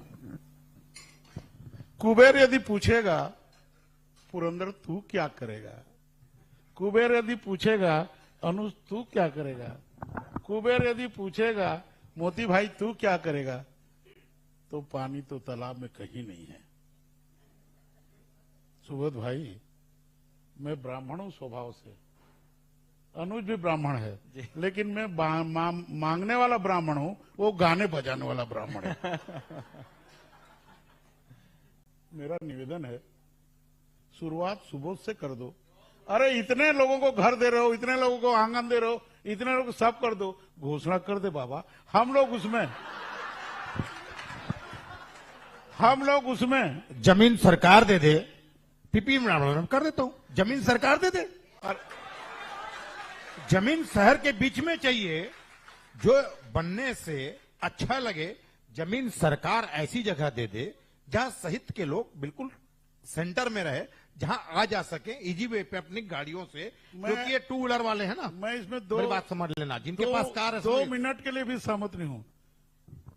तुम सरकार को खरीद के जमीन दे सकते हो, तुम हमको साहित्यकारों को जमीन नहीं दे सकते यार। और उसमें रहा रंग रोगन, थोड़ा सा सेनेटरी फेनेटरी हम तीनों विधायक कर लेंगे। मैं इसमें एक आप लोगों को स्पष्ट कलर करना करने चाहता का हूं। काम, दरवाजा पुरंदर पर्दा भैया, वगैरह। एक स्पष्ट करना चाहता हूं, बहुआयामी कला केंद्र का पहले में भी विचार था और एक प्लानिंग आई थी जिसके अंतर्गत जितने कला की विधाएं हैं, चाहे वो साहित्य से जुड़ी हुई हो, चाहे फाइन आर्ट से जुड़े हुए हो, चाहे थिएटर से जुड़े हुए हों, तो एक ऐसा थिएटर बने, एक ऐसा केंद्र बने जहां सांस्कृतिक गतिविधियां यानी दिनचर्या का हिस्सा हो। तो रोज सांस्कृतिक गतिविधियों का एक ऐसा केंद्र बने, इसकी योजना सरकार ने पहले बनाई थी। मैं निश्चित तौर पर, अब मैं बहुत गंभीरता के साथ इस बात को कह रहा हूं कि निश्चित तौर पर इस पर ध्यान का सरकार का ध्यान आकृष्ट करके हम लोग चाहेंगे, हम तीनों विधायक, और इसमें हम तीनों सहमत होंगे कि जो बहुआयामी कला केंद्र बनाने की जो योजना थी उसको मूर्त रूप दिया जाए, ताकि एक छत्तीसगढ़ की राजधानी रायपुर में संस्कृति का एक ऐसा केंद्र बने जहां पे हर तरह की गतिविधियां, साहित्यकारों के लिए अच्छी लाइब्रेरी हो, उनके लायक अच्छा वातावरण हो, चाहे वो फाइन आर्ट्स के आर्टिस्ट हो तो उनके लिए स्टूडियोज हो, उनके एग्जीबिशंस लग सके, जहां पर थिएटर के कलाकारों को प्रैक्टिस करनी हो वो प्रैक्टिस कर सके, ऐसी सुविधा हो, फिर उसका मंचन भी हो सके। इस तरह की लगातार गतिविधियां जिस केंद्र पे चलती रहें, ऐसा केंद्र बनाने का पहले भी सरकार का विचार था और उस पर अब गंभीरता से काम करते हुए सरकार से हम लोग आग्रह करेंगे, तीनों विधायक एक साथ आग्रह करेंगे कि इस केंद्र का जल्द से जल्द निर्माण किया जाए। इस बात के लिए मैं आपको बहुत बहुत जरूर धन्यवाद आश्वस्त अनुज कर शर्मा सकता जी। और हमें आपसे उम्मीद भी इतनी है कि बस ये पहल ही जरूरी है, तो पहल होने से बहुत सारे काम वैसे भी हो जाते हैं। और इस मंच से मैं साए सरकार से निवेदन करता हूं कि जो कमिटमेंट नहीं कर पा रहे हैं उनके विधायकगण, उसको वह हाथों हाथ ले लें, इनके प्रयासों को हाथों हाथ ले लें। इन्होंने जिम्मेदारियां दिखाई हैं, इन्होंने इस बात का आशा दिया है, हमें भरोसा दिलाया है कि उसके लिए प्रयास करेंगे। यह मंच से अगर शासन तक यह बात पहुंच जाए या पहुंच पाए तो मैं निवेदन करूंगा कि वह इस बात को हाथों हाथ ले लें और अपने विधायक की मान जरूर रखें। अगला सवाल लेते हैं और यह आखिरी सवाल है इस पैनल का। इसके बाद एक और पैनल है छोटा सा, और फिर हम अपने माननीय अतिथि गणों से हमारे जितने भी अवार्डी हैं उनको हम अवार्ड का कार्यक्रम आगे चालू करेंगे और लगभग हार्डली आप ऐसा समझिए 20 से 25 मिनट में आज के प्रोग्राम का समापन करेंगे। अगला सवाल लेते हैं पुरंदर मिश्रा जी से। आखिरी सवाल है, साहित्य के क्षेत्र में हमारे लोगों की, हमारे सभी लोगों की, और छत्तीसगढ़ साहित्य से खासकर यह डिमांड आया है और यह मांग किया जा रहा है कि राज्य शासन साहित्य अकादमी बनाए, बोर्ड बनाए, निगम बनाए और उसको सुचारू रूप से चालू करे ताकि वहां पे यह उनकी बातों को सुना जा सके। क्या कहना चाहेंगे, इस पे क्या पहल हो सकती है? निश्चित ही आपकी बातों से मैं सहमत हूं। हम तीनों राम लक्ष्मण भरत शत्रुघ्न तो नहीं है, हम ब्रह्मा विष्णु महेश हैं तीनों। जी सुने कि नहीं थे? अरे तुम दोनों इसीलिए तो गड़बड़ होता है हर काम। आप दोनों क्यों बात कर रहे हो धंधे की? अभी देखिए, बहुत अच्छा विचार है। हम तीनों भाई अपने अपने पत्र में लिखेंगे, माननीय मुख्यमंत्री जी को निवेदन करेंगे। जी। जहां जाना पड़ेगा जाएंगे। जी। हम दोनों मांगेंगे, अब मोतीलाल भाई हमारा झोला पकड़ेगा। जी। भंडार उसी के पास रहेगा। जी। और जो भी काम होगा, साहित्यकार यदि छत्तीसगढ़ में जीवित नहीं रहा तो साहित्य जाएगा कहाँ? जी बिल्कुल। तो इसीलिए उसको जीवित रखते हुए हमारा प्रयास रहेगा कि आप लोग भरपूर आशीर्वाद दीजिए। एक जोरदार तालियां हो जाए हमारे तीनों अतिथियों के लिए। बहुत बहुत भरपूर आशीर्वाद दीजिए कि हमारे प्रयास में हम सफल हों। और आपका ये मांग नहीं है, बाप कभी बेटा से मांगता नहीं है जी, उसका कर्तव्य होता है जी। तो हमारे कर्तव्य का हम चिंता करेंगे जी। आप हमको मार्गदर्शन देते रहे, अवश्य ही ये कार्य पूर्ण हो। भगवान जगन्नाथ के आप भक्त हैं और भगवान जगन्नाथ की आप पर कृपा हो और आपकी मांग पूरी हो। इन्हीं शुभकामनाओं के साथ बहुत बहुत बधाई। और अब मैं निवेदन करूंगा हमारी टीम से कि वो सॉल, श्रीफल और मोमेंटो लेकर के हमारे अतिथि गणों के लिए कृपया मंच पर आएं। और पूनम, मैं आपसे निवेदन करूंगा कि अगली पैनल की तैयारी कर लें। इसके बाद मैं जानकारी देना चाहूंगी कि हमारे अगले पैनल में शामिल होंगे चित्रंजन कर जी, यशवंत गोहिल जी, वीर अजीत शर्मा जी, सरला शर्मा और डॉक्टर संध्या रानी शुक्ला जी। ये सभी हमारे आज के अगले पैनल में शामिल होंगे और हम छोटी सी चर्चा को हम जारी रखेंगे। वाकई ये ऐतिहासिक मैं निवेदन करूंगा श्री सुबोध सिंघानिया जी से कि वो सॉल श्रीफल देकर सबसे पहले पद्मश्री श्री अनुज शर्मा जी का अभिनंदन करें।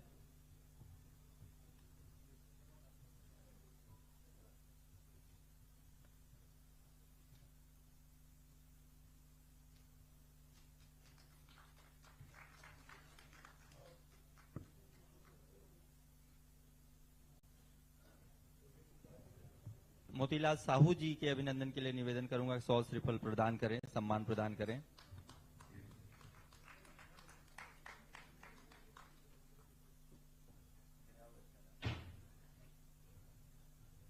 मैं निवेदन करूंगा श्री सुबोध सिंघानिया जी से 100 श्रीफल के साथ सम्मान प्रदान करें श्री पुरंदर मिश्रा जी का। पुरंदर मिश्रा जी का पूरा ध्यान सुबोध सिंघानिया जी के खजाने पर है।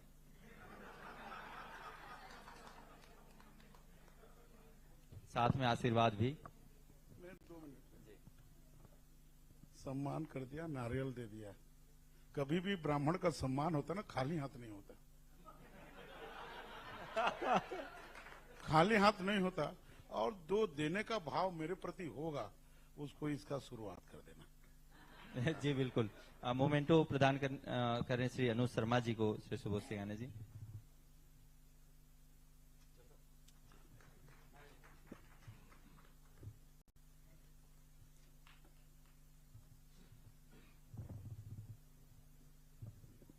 मोतीलाल साहू जी को मोमेंटो प्रदान करें।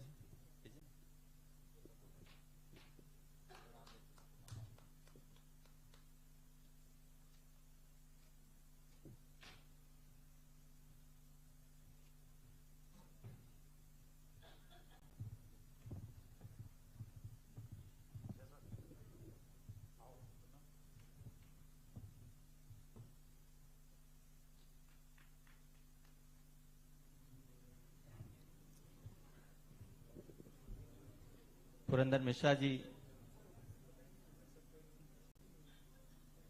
को मोमेंटो प्रदान किया गया। और मैं आप तीनों विधायकों से निवेदन करूंगा, तीनों अतिथियों से, कि वह सामने अपना स्थान ग्रहण करें।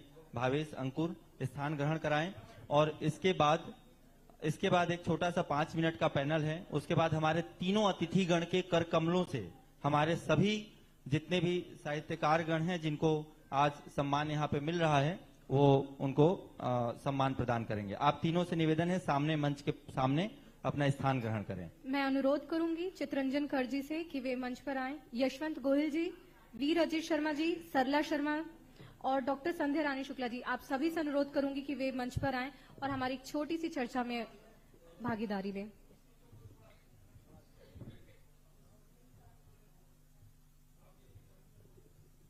यशवंत गोहिल जी, चित्रंजन कर जी,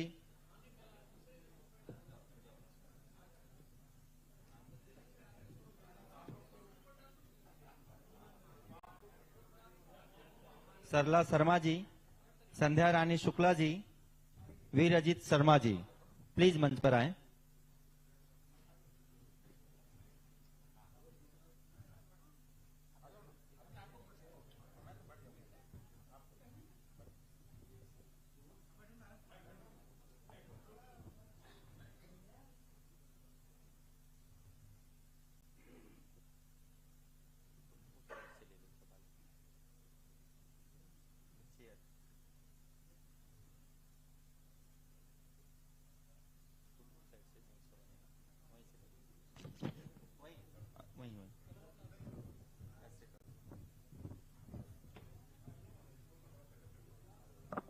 और इस पैनल को लीड करेंगी एशियन न्यूज और न्यूज प्लस 21 की लीड एंकर पूनम जी। पूनम जी, आप सवाल लें जी।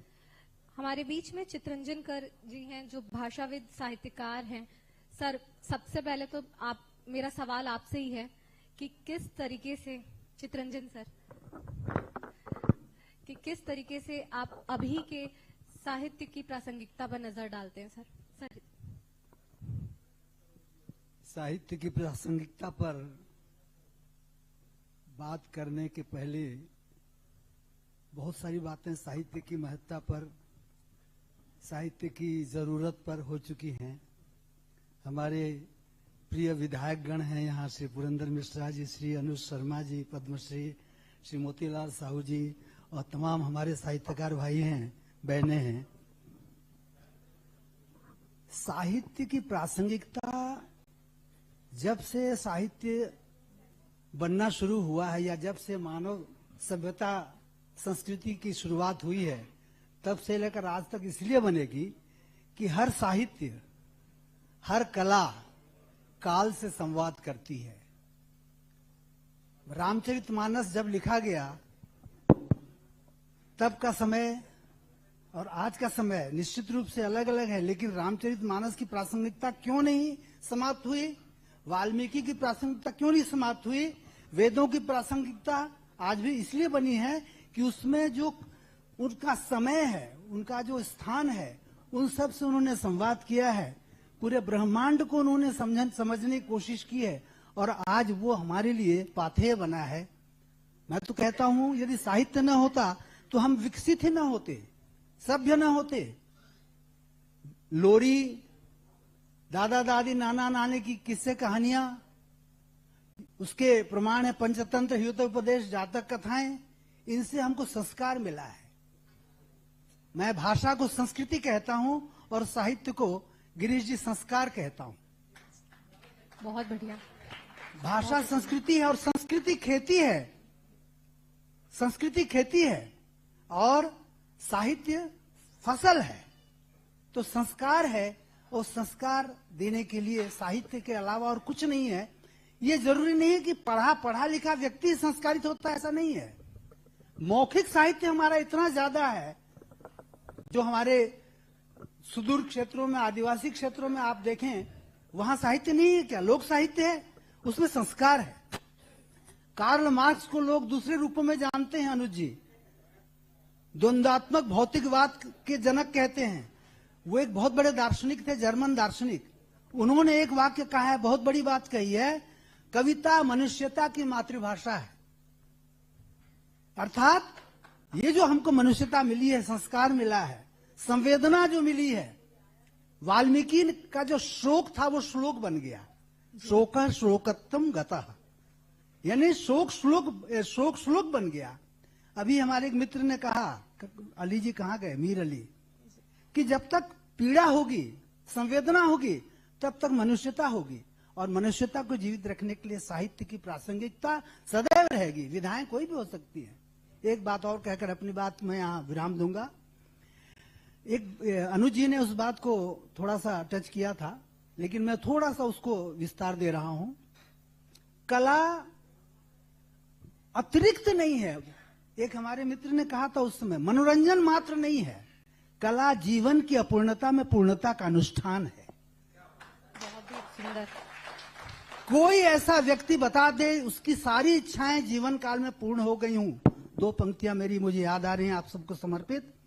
कब तक उड़ता जाए पंछी अरमानों के पंख पसारे, कब तक उड़ता जाए पंछी अरमानों के पंख पसारे, कौन अभी तक गिन पाया है आसमान में कितने तारे। वाह, क्या बात है। तो उस अपूर्णता को पूर्ण करने में कला का बहुत बड़ा योगदान है। ये जीवन का अंग है। हम आप कला को केवल मनोरंजन मान लेते हैं, बहुत बड़ी गलती है। अरे कला जीवन के हर पक्ष में है। रोटी हम बनाते हैं तो उसमें कला नहीं है। पहले हम उसको क्या करते हैं, टुकड़े टुकड़े करते हैं, पीसते हैं, फिर सानते हैं, फिर तब गोल बनाकर, फिर उसको आकार देकर, ये कला है।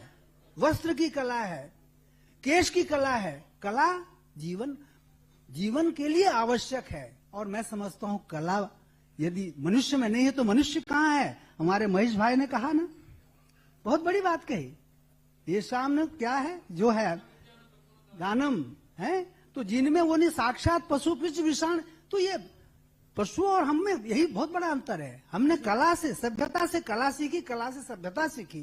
तो साहित्य की प्रासंगिकता हमेशा बनी रहेगी।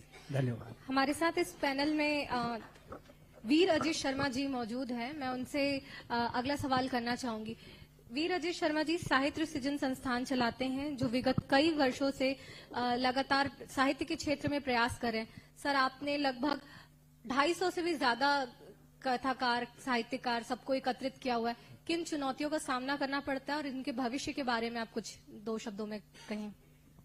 पूनम जी, आवाज आ रही मेरी? पूनम जी, मैं आपको जानकारी दे दूं कि मैं विगत 50 वर्षों से कवि सम्मेलन सुनते रहा हूं और सुनते सुनते मुझे ये भावना जागृत हुई कि कुछ ऐसे बच्चे हैं जिनको समाज में मौका नहीं मिल पाता, उनको काव्य धारा में जोड़ा जाए, उनकी प्रतिभा को आगे लाया जाए। तो उस उद्देश्य से 18 अगस्त 2022 को हमारी संस्था साहित्य सृजन संस्थान का निर्माण हुआ और मुझे खुशी है कि लोग अपने आप इससे जुड़ते जा रहे हैं। एक ऐसा मंच रायपुर में बन गया है जिसमें 250 से ज्यादा सदस्य हैं और काव्य पाठ हर माह होता है।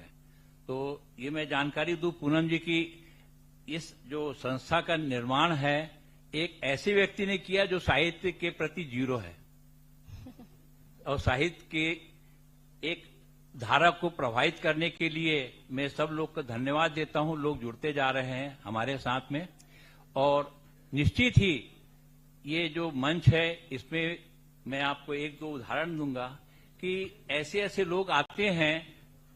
एक पहली बार मंच में आया, उसका नाम भी मैं बता दूं आपको, भुवनेश्वर साहू। किसी भी मंच में नहीं था, हमारे मंच पे आके उसने काव्य पाठ किया, अच्छी रचना रही और नई दुनिया प्रेस वालों ने उनको हेडिंग के साथ उनकी फोटो के साथ में छापा। जब ये छपा तो उन्होंने क्या किया कि हमारे मंच पर दूसरी बार जब सम्मान के रूप में आए, सम्मानित किए, तो उन्होंने बोला कि ये ऐसा मंच है जिसने मेरे को मेरी कलम को ताकत दी, मेरे को मेरी नई जिंदगी दी है। तो हमारा पहला ही ये सार्थक प्रयास रहा है कि जिससे, और एक महिला हमारे मंच पे आती है, मैं उनका नाम भी लूंगा, मैडम अधिकारी, रीना अधिकारी जी। वो ऑक्सीजन सिलेंडर लेकर साथ में आती है काव्य पाठ के, तो हम उनको नमन करते हैं। और हमने जब काव्य पाठ के लिए वो आई तो पुनः किसी प्रेस वाले ने उसकी फोटो ली और समाज वो फोटो छापी। तो हमें ऐसे लोग भी मिलते जा रहे हैं जो कि इस धारा में जुड़ना चाहते हैं। तो मेरा व्यक्तिगत रूप से मानना है कि जो विषय एक जिसपे चर्चा हो रही थी, राजनीति में तो साहित्य होना चाहिए, साहित्य में राजनीति नहीं होना चाहिए। क्या बात है, तालियां हो जानी चाहिए इस बात पर। बहुत बहुत शुक्रिया सर। हमारे बीच में सरला शर्मा जी हैं, मैं उनसे सवाल करना चाहूंगी कि मैम आपका चित्रंजन सर एक उनकी बात को बस एक पूर्ण विराम दे रहा हूं। बिल्कुल। पटना में रामधारी सिंह दिनकर जी ने एक कार्यक्रम रखा राष्ट्रीय स्तर का। नेहरू जी, जवाहरलाल नेहरू जी मुख्य अतिथि थे। स्टेज पे चढ़ते हुए उनके पांव लड़खड़ाए, पीछे खड़े थे रामधारी जी, उन्होंने उनको संभाल लिया, गिरने से बचा लिया। नेहरू जी ने आभार व्यक्त किया। आपकी बात का ही मैं एक प्रकार से वो कर रहा हूं, आभार व्यक्त किया कि दिनकर जी न होते तो मैं गिर जाता। अब दिनकर जी की बारी आई, उन्होंने कहा नेहरू जी मैंने आपको नहीं संभाला। बहुत बड़ी बात कही उन्होंने, जब जब राजनीति लड़खड़ाती है तब साहित्य उसे संभालता है। क्या बात है। मेरा अगला सवाल सरला जी आपसे है।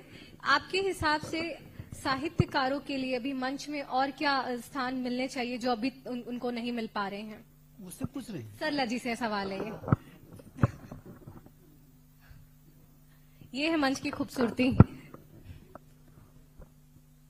बड़े भाई से आशीर्वाद लेना होता है, तब हिम्मत होती है कुछ बोलने की। नहीं तो पास में बैठी हूँ, चुटैया खींचेंगे, भागूंगी कहाँ। इस डर के मारे प्रणाम की हूँ, बहुत ज्यादा श्रद्धा भक्ति नहीं है। अपना प्रश्न दोहराएंगी मैडम? मेरा सवाल ये था मैम कि साहित्यकारों को अभी जिस तरीके से चुनौतियों का सामना करना पड़ रहा है, आपके हिसाब से एक साहित्यकार होने के नाते आपको इस बारे में क्या लगता है, क्या प्रयास किए जाने चाहिए? साहित्य की दो स्थितियां देखिएगा आप। एक समय था जब कवि कहता था वियोगी होगा पहला कवि, आह से उपजा होगा गायन, नयन से बहता होगा नीर, और बनी होगी कविता अनजान। वो युग बीत गया। फिर एक युग आया जब कवि कहता है जो रहा रात भर रूखा दिन भर सूखा, वो कैसे गाए गीत अभागा भूखा। आज वो स्थिति साहित्यकार की नहीं है। क्यों? क्योंकि आज साहित्यकार वो है जिसने साहित्य को दोयम दर्जे में रखा हुआ है। अभी इसी मंच से किसी ने कहा कि हर साहित्यकार के पास कोई एक पेशा है, खेती है, परचून की दुकान है, कॉलेज का प्रोफेसर है डॉक्टर सुधीर शर्मा, और साहित्यकार है। जाने दीजिए, ये साहित्यकार के भूखों मरने वाली नौबत आज नहीं है। यह बात सच है। परंतु यह बात भी सच है कि साहित्यकारों को बचाने की बात मत करिए। बात करनी है तो कहिए साहित्य को कैसे बचाया जाए। प्रश्न इस बात का है। साहित्यकार तो बचा हुआ है, ठीक है। आप पनीर की सब्जी खाती हैं तो मैं सूखे चने की सब्जी खाती हूं, पर जी तो मैं भी रही हूं ना। प्रश्न ये है कि साहित्य को कैसा बचाया जाए। बिल्कुल। और साहित्य बचेगा कैसे? कहां से बचेगा साहित्य? ये सोशल मीडिया है ना, फेसबुक। अरे नाम बदल दो भाई, फेंक बुक लिख दो ना उसको सीधे से। इसकी कविता वो अपने नाम से छाप दिया, उसके गद्य वो छाप दिया। अभी थोड़े दिन पहले मेरा फेसबुक और व्हाट्सएप हैक हो गया था। पता चला मेरे नाम का जो फेसबुक है, जिसको मेरा भाई सुधीर बोलता है, रात जागा पाखी को जिंदा रखना है तो छपवा दे। अब मैं नहीं छपवाती, हैक हो गया, कोई अपने नाम से छापना शुरू कर दिया। तो साहित्य को बचाइए, क्योंकि आज का साहित्य न तो दीनहीन है और न ही दीनहीन है साहित्यकार।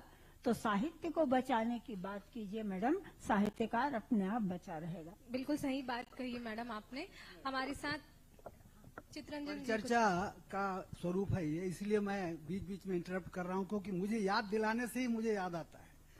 ये लोग याद दिलाते हैं तो मैं सुधीर, मैं आजकल भूलने लगा हूँ, मैं बहुत सुखी हूँ भूल कर। जो नहीं भूलता वो बहुत दुखी रहता है। सुबोध जी, आपका सम्मान है, स्वागत है, सुनिएगा। बहुत अच्छी बात है, उसी का बस थोड़ा सप्लीमेंट करता जा रहा हूँ। जी सर। बहन सरला ने बहुत अच्छी बात कही, साहित्य को बचाइए। साहित्य का एक अर्थ होता है, हमारे साहित्य के जनक गिरीश जी बैठे हैं।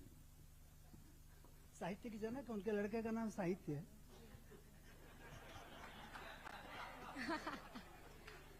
साहित्य के दो अर्थ हैं, हित युक्त होना, हित युक्त होने का भाव, और दूसरा भाव है सामंजस्य, जो बहुत कम लोगों को मालूम है। साहित्य में सामंजस्य होता है। महेश जी हमारे आचार्य बैठे हैं। शब्दार्थो सहितो, सहितो क्या है? सामंजस्य है। यहाँ मेरी दो गुरु माँ बैठी हुई हैं, डॉक्टर स्नेहलता पाठक और श्रीमती लतिका भावे जी, उनको प्रणाम करता हूँ।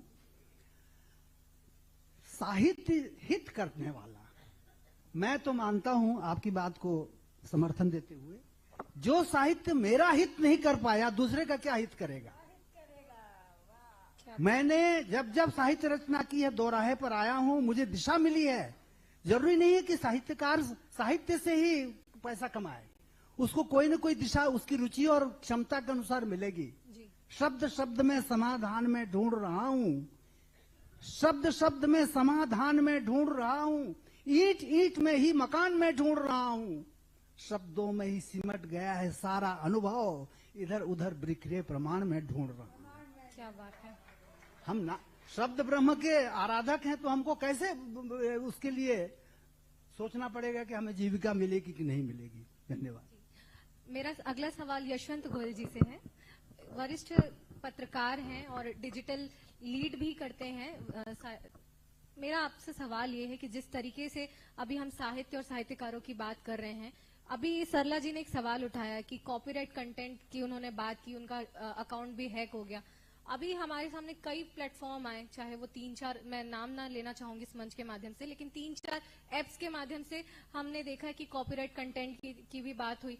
आपको क्या लगता है, क्या यूथ को इसकी तरह से इंटरेक्ट करना और साहित्य को उनसे जोड़ना कितना सफल साबित होगा अगर आगामी 20-25 सालों की मैं बात करूं तो? सबसे पहले तो सुबोध जी को बहुत बहुत बधाई इतने सुंदर और शानदार आयोजन के लिए। मंचासीन सारे लोगों को मेरा नमस्कार। आप यहाँ पे जितने प्रबुद्ध जन यहाँ मौजूद हैं सभी को मेरा प्रणाम। बात आपने कंटेंट से शुरू की है। जब भी आपका कंटेंट रीच होगा तो उसको कोई भी प्लेटफॉर्म आप देंगे वो सरवाइव करता जाएगा।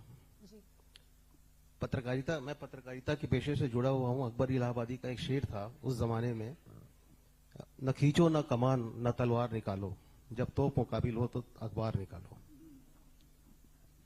किसी मंच पे जब मैंने ये शेर कहा तो सामने से एक जवाब आया, एक कटाक्ष था कि सच्चे को झूठा कहे झूठे को सच यार, तुम भी बन गए आजकल सरकारी अखबार।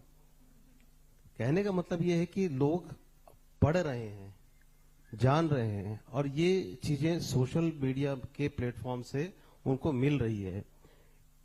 इसको अगर हम अपनी ताकत के रूप में देखें, ताकत के रूप में इसको अगर जाना जाए तो ये हमारे साहित्य को बढ़ाएगी। आज किताबें कम नहीं बिक रही हैं। अमेज़न का प्लेटफॉर्म है, आप देखिए कितनी किताबें बिक रही है वहां पे और लोग पढ़ रहे हैं। लोगों के पढ़ने का तरीका हो सकता है बदला, हो सकता है भाषा बदली हो। जावेद अख्तर साहब ने एक कार्यक्रम में कहा था कि ऑक्सफोर्ड यूनिवर्सिटी हर साल कुछ नए शब्द गढ़ती है और उसको स्वीकार करती है, जबकि हिंदी में एक बात ये हो गई है, या हिंदी या उर्दू में एक बात हो गई, हम कुछ शब्दों को हर साल अपनी डिक्शनरी से निकालते जा रहे हैं। तो वो जो स्वीकार्यता का जो भाव है वो कैसे हम हासिल कर पाए अपने परिवेश में, अपने संसार में, अपनी संस्कृति में। अगर उन शब्दों को आत्मसात करने की ताकत हमें होगी तो मीडियम चाहे कोई भी हो, हमारा साहित्य, हमारी पत्रकारिता, हमारी रचनाएं हमेशा कालजयी रहेंगी। कहने का मतलब बदलाव परिवर्तन का नियम है और इसके लिए हम चाहे पहले के लोगों को भी बोले और अभी के लोगों को भी बोले तो एक समागम की तरह हम साहित्य को इस दौर पर देखते हैं। बिल्कुल बिल्कुल। यहाँ पे शायद बहुत सारे ऐसे साथी होंगे जो मेरा चेहरा नहीं जानते होंगे, लेकिन वो मेरे से रूबरू रहे हैं, उनसे बातचीत होती रही है।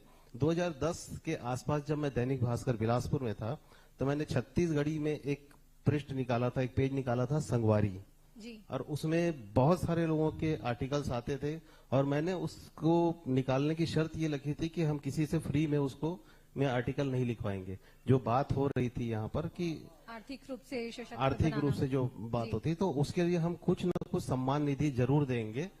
हमने सम्मान निधि का नाम दिया था और हमारे प्रबंधन ने उसको स्वीकार किया था और वो संगवारी मुझे पता नहीं कि अभी चल रहा है या नहीं चल रहा है, लेकिन उसमें इतने लोगों को मंच मिला लिखने के लिए, इतने लोगों ने। और यकीन मानिए कि जब अखबार में आपकी कोई कविता, आपकी कोई कहानी, आपकी तस्वीरें छपती है तो उसका जो मोटिवेशन लेवल होता है, उसके उस मोटिवेशनल लेवल का कोई तोड़ नहीं है, उस सम्मान का कोई जवाब नहीं है। लोग बहुत मोटिवेट होते हैं उससे। निश्चित तौर पर पत्रकारिता जगत के लिए एक संदेश है, आपकी तरफ से अपील है।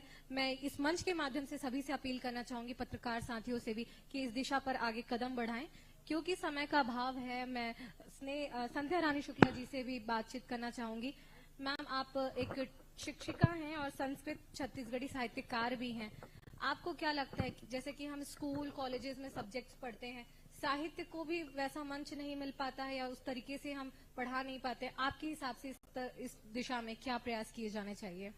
जी, जो शिक्षक हैं हिंदी और संस्कृत पढ़ाते हैं उन्हें जरूर अपने बच्चों को कैसे कविता लिखा जाए, कविता को हम कैसे पढ़ें, छत्तीसगढ़ी भाषा को भी शामिल करें और जो विभिन्न दिवस मनाए जाते हैं, छत्तीसगढ़ी दिवस है, हिंदी दिवस है, संस्कृत दिवस है, ये कार्यक्रम जरूर आयोजित करें और इस बहाने बच्चों को साहित्यिक मंच मिलते जाएगा और बच्चे अपने विचार व्यक्त करते जाएंगे। और दोहा, रोला, छंद, ये सब कैसे पढ़ा जाता है, संस्कृत के श्लोक हम कैसे पढ़ते हैं, ये सब की जानकारी उनको मिलेगी। और नया पाठ्यक्रम जो आने वाला है उसमें तो भाषाओं को ज्यादा स्थान देने वाले हैं और स्थानीय भाषाओं को भी मौका मिलेगी, है ना। तो उसमें हिंदी, संस्कृत तो रहेगा ही रहेगा और इंग्लिश प्लस स्थानीय भाषा जैसे यहाँ छत्तीसगढ़ी है उनको भी अवसर प्रदान किया जाएगा। तो मैं चाहती हूँ कि एक शिक्षक होने के नाते क्लास में भी बच्चों को कैसे पढ़ना है उनको बुला करके बच्चों को बताएं, वर्कशॉप, हाँ, उनके द्वारा बच्चों को बताने का प्रयास करें। तो इससे बच्चे बहुत जल्दी सीखते हैं और हम अपने कृष्णा पब्लिक स्कूल में ये आयोजन सतत करते रहते हैं। मेरा इस पैनल का अंतिम सवाल चित्रंजन करजी आपसे है। सर, जितनी मेरी जानकारी है कि जब से छत्तीसगढ़ राज्य बना है, साहित्य अकेडमी अवार्ड मेरे ख्याल से विनोद कुमार शुक्ल जी को केवल अभी तक हमें मिला है और यहाँ की धरा रचनाकारों के मामले में काफी उर्वर मानी जाती है। तो आपका इस बारे में क्या कहना है? एक और अवार्ड साहित्य अकादमी मिला है डॉक्टर प्रभात त्रिपाठी जी, रायगढ़ जी, उनको भी मिला है जी। देखिए, अभी इसके पहले ही सत्र में जब गिरीश जी, सुधीर जी चर्चा कर रहे थे, पुरस्कार या सम्मान मैं समझता हूं लक्ष्य में नहीं रहता लेखक के। जी। लेखक, साहित्यकार समाज का मुंह होता है। समाज रूपी शरीर का कोई भी अंग नहीं बोलता है, मुंह बोलता है। वैसे ही जो समाज का प्रतिनिधि होता है साहित्यकार, वो समाज की जो समस्याएं हैं, अच्छाइयां बुराइयां, सबको वो सामने रखता है। सत्य शिव सुंदर का उपासक होता है। सौंदर्य शास्त्र साहित्य का जो होता है वो केवल अलंकार और छंद तक सीमित नहीं है, रस तक सीमित नहीं है। जीवन को रसमय बनाने का उसमें एक लक्ष्य होता है। सौंदर्य की सृष्टि ही नहीं है, सौंदर्य की दृष्टि भी है, कैसे हम जीवन को जिए। तो ये जो पुरस्कार है, सम्मान है, मैं बहुत क्षमा याचना के साथ कहूंगा, ऐसे ऐसे सम्मान भी लोगों को मिलते हैं जिससे लोगों को बड़ी तकलीफ होती है कि अरे यार उसको सम्मान मिल गया, अर्थात उसके लायक नहीं है। सम्मान मिलने से किसी का सम्मान नहीं बढ़ जाता। काम यदि अच्छा होगा और सम्मान सम्मानित हो, लोग कहें कि हाँ ये इसके लायक है, तभी वो सम्मान है, वो दूसरों के लिए प्रेरणादायक होगा। तो बहुत अच्छा आपका प्रयास रहा। शायद ये समाप्त पूनम करना जी, चाह रहे हैं। मैं आपको जानकारी दे दूं कि छत्तीसगढ़ में कवित्री सम्मेलन कभी नहीं हुआ था। मैंने 2024 में कवित्री सम्मेलन कराया और 2025 में पुनः कवित्री सम्मेलन मार्च में करने जा रहे हैं हम वृंदावन हॉल में। उनका भी सम्मान होना चाहिए। 23 मार्च 2025 को वृंदावन हॉल में कवित्री सम्मेलन। ये मेरी सोच तब आई कि 1975 में रायपुर में कवित्री सम्मेलन हुआ था। महिला साहित्यकारों के लिए बेसिकली आप कदम उठाने जा रहे हैं। अभी वाकई। उसमें पूरे प्रदेश की महिलाएं आएंगी, हम सबको आमंत्रित करेंगे और बिल्कुल। उनका काव्य पाठ करवाएंगे। बिल्कुल, हम इस दिशा में आपका साथ भी देंगे। और चूंकि अब समय का अभाव है, अब हम अगली कड़ी की ओर बढ़ते हैं। मैं जय दुबे सर से अनुरोध करूंगी कि वे मंच पर आसीन अतिथियों का पुष्पगुच्छ, श्रीफल, शॉल और मोमेंटो के साथ उनका स्वागत करें, सम्मान करें।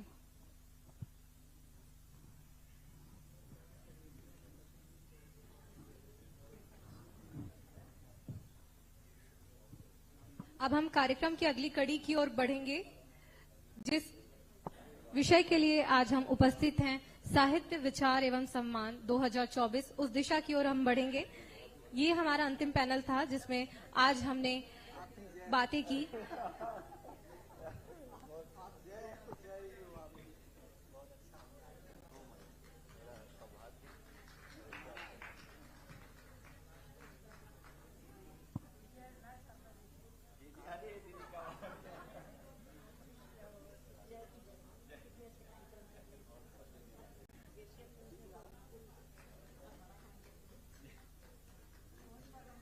तालियों के साथ सभी का स्वागत किया जाए।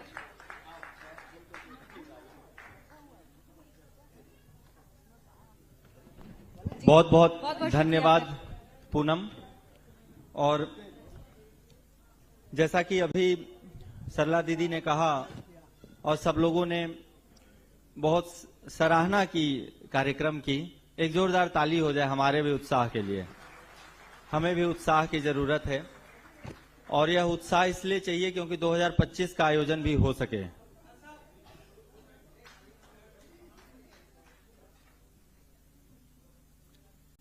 देखिए, एक हमारा छोटा सा प्रयास था और आखिरी का 15 मिनट अब इस प्रयास का बचा हुआ है और इस 15 मिनट में हम अपने सम्मानीय अतिथि गणों से जो अलग अलग विधाओं में लगभग 28 पुरस्कार दिया जाना है, जो हमारे ज्यूरी श्री गिरीश पंकज जी ने और सुधीर शर्मा जी ने और राजेश लाहौटी जी ने मिलकर चुना है, उनको अभी अब इस मंच से सम्मान देने का वक्त आ गया है।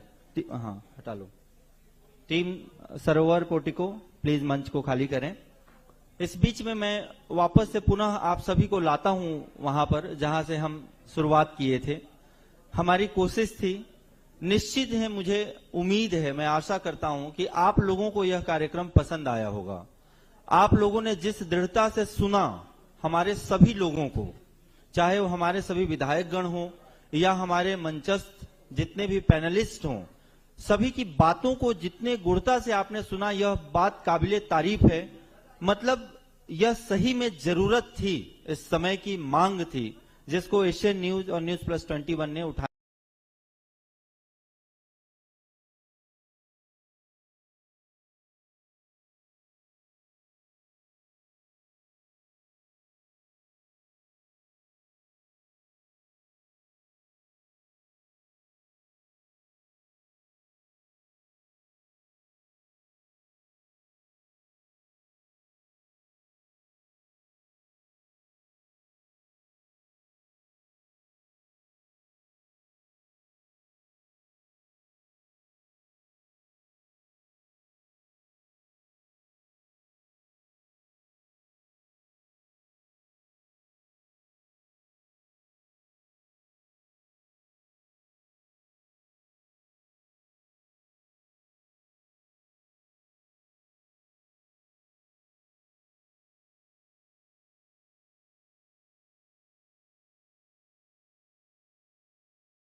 But first, our top story, there will be no compromise in ensuring law and order, is what the Telangana Chief Minister Revanth Reddy has said in a firm message to Telugu film directors and actors and producers.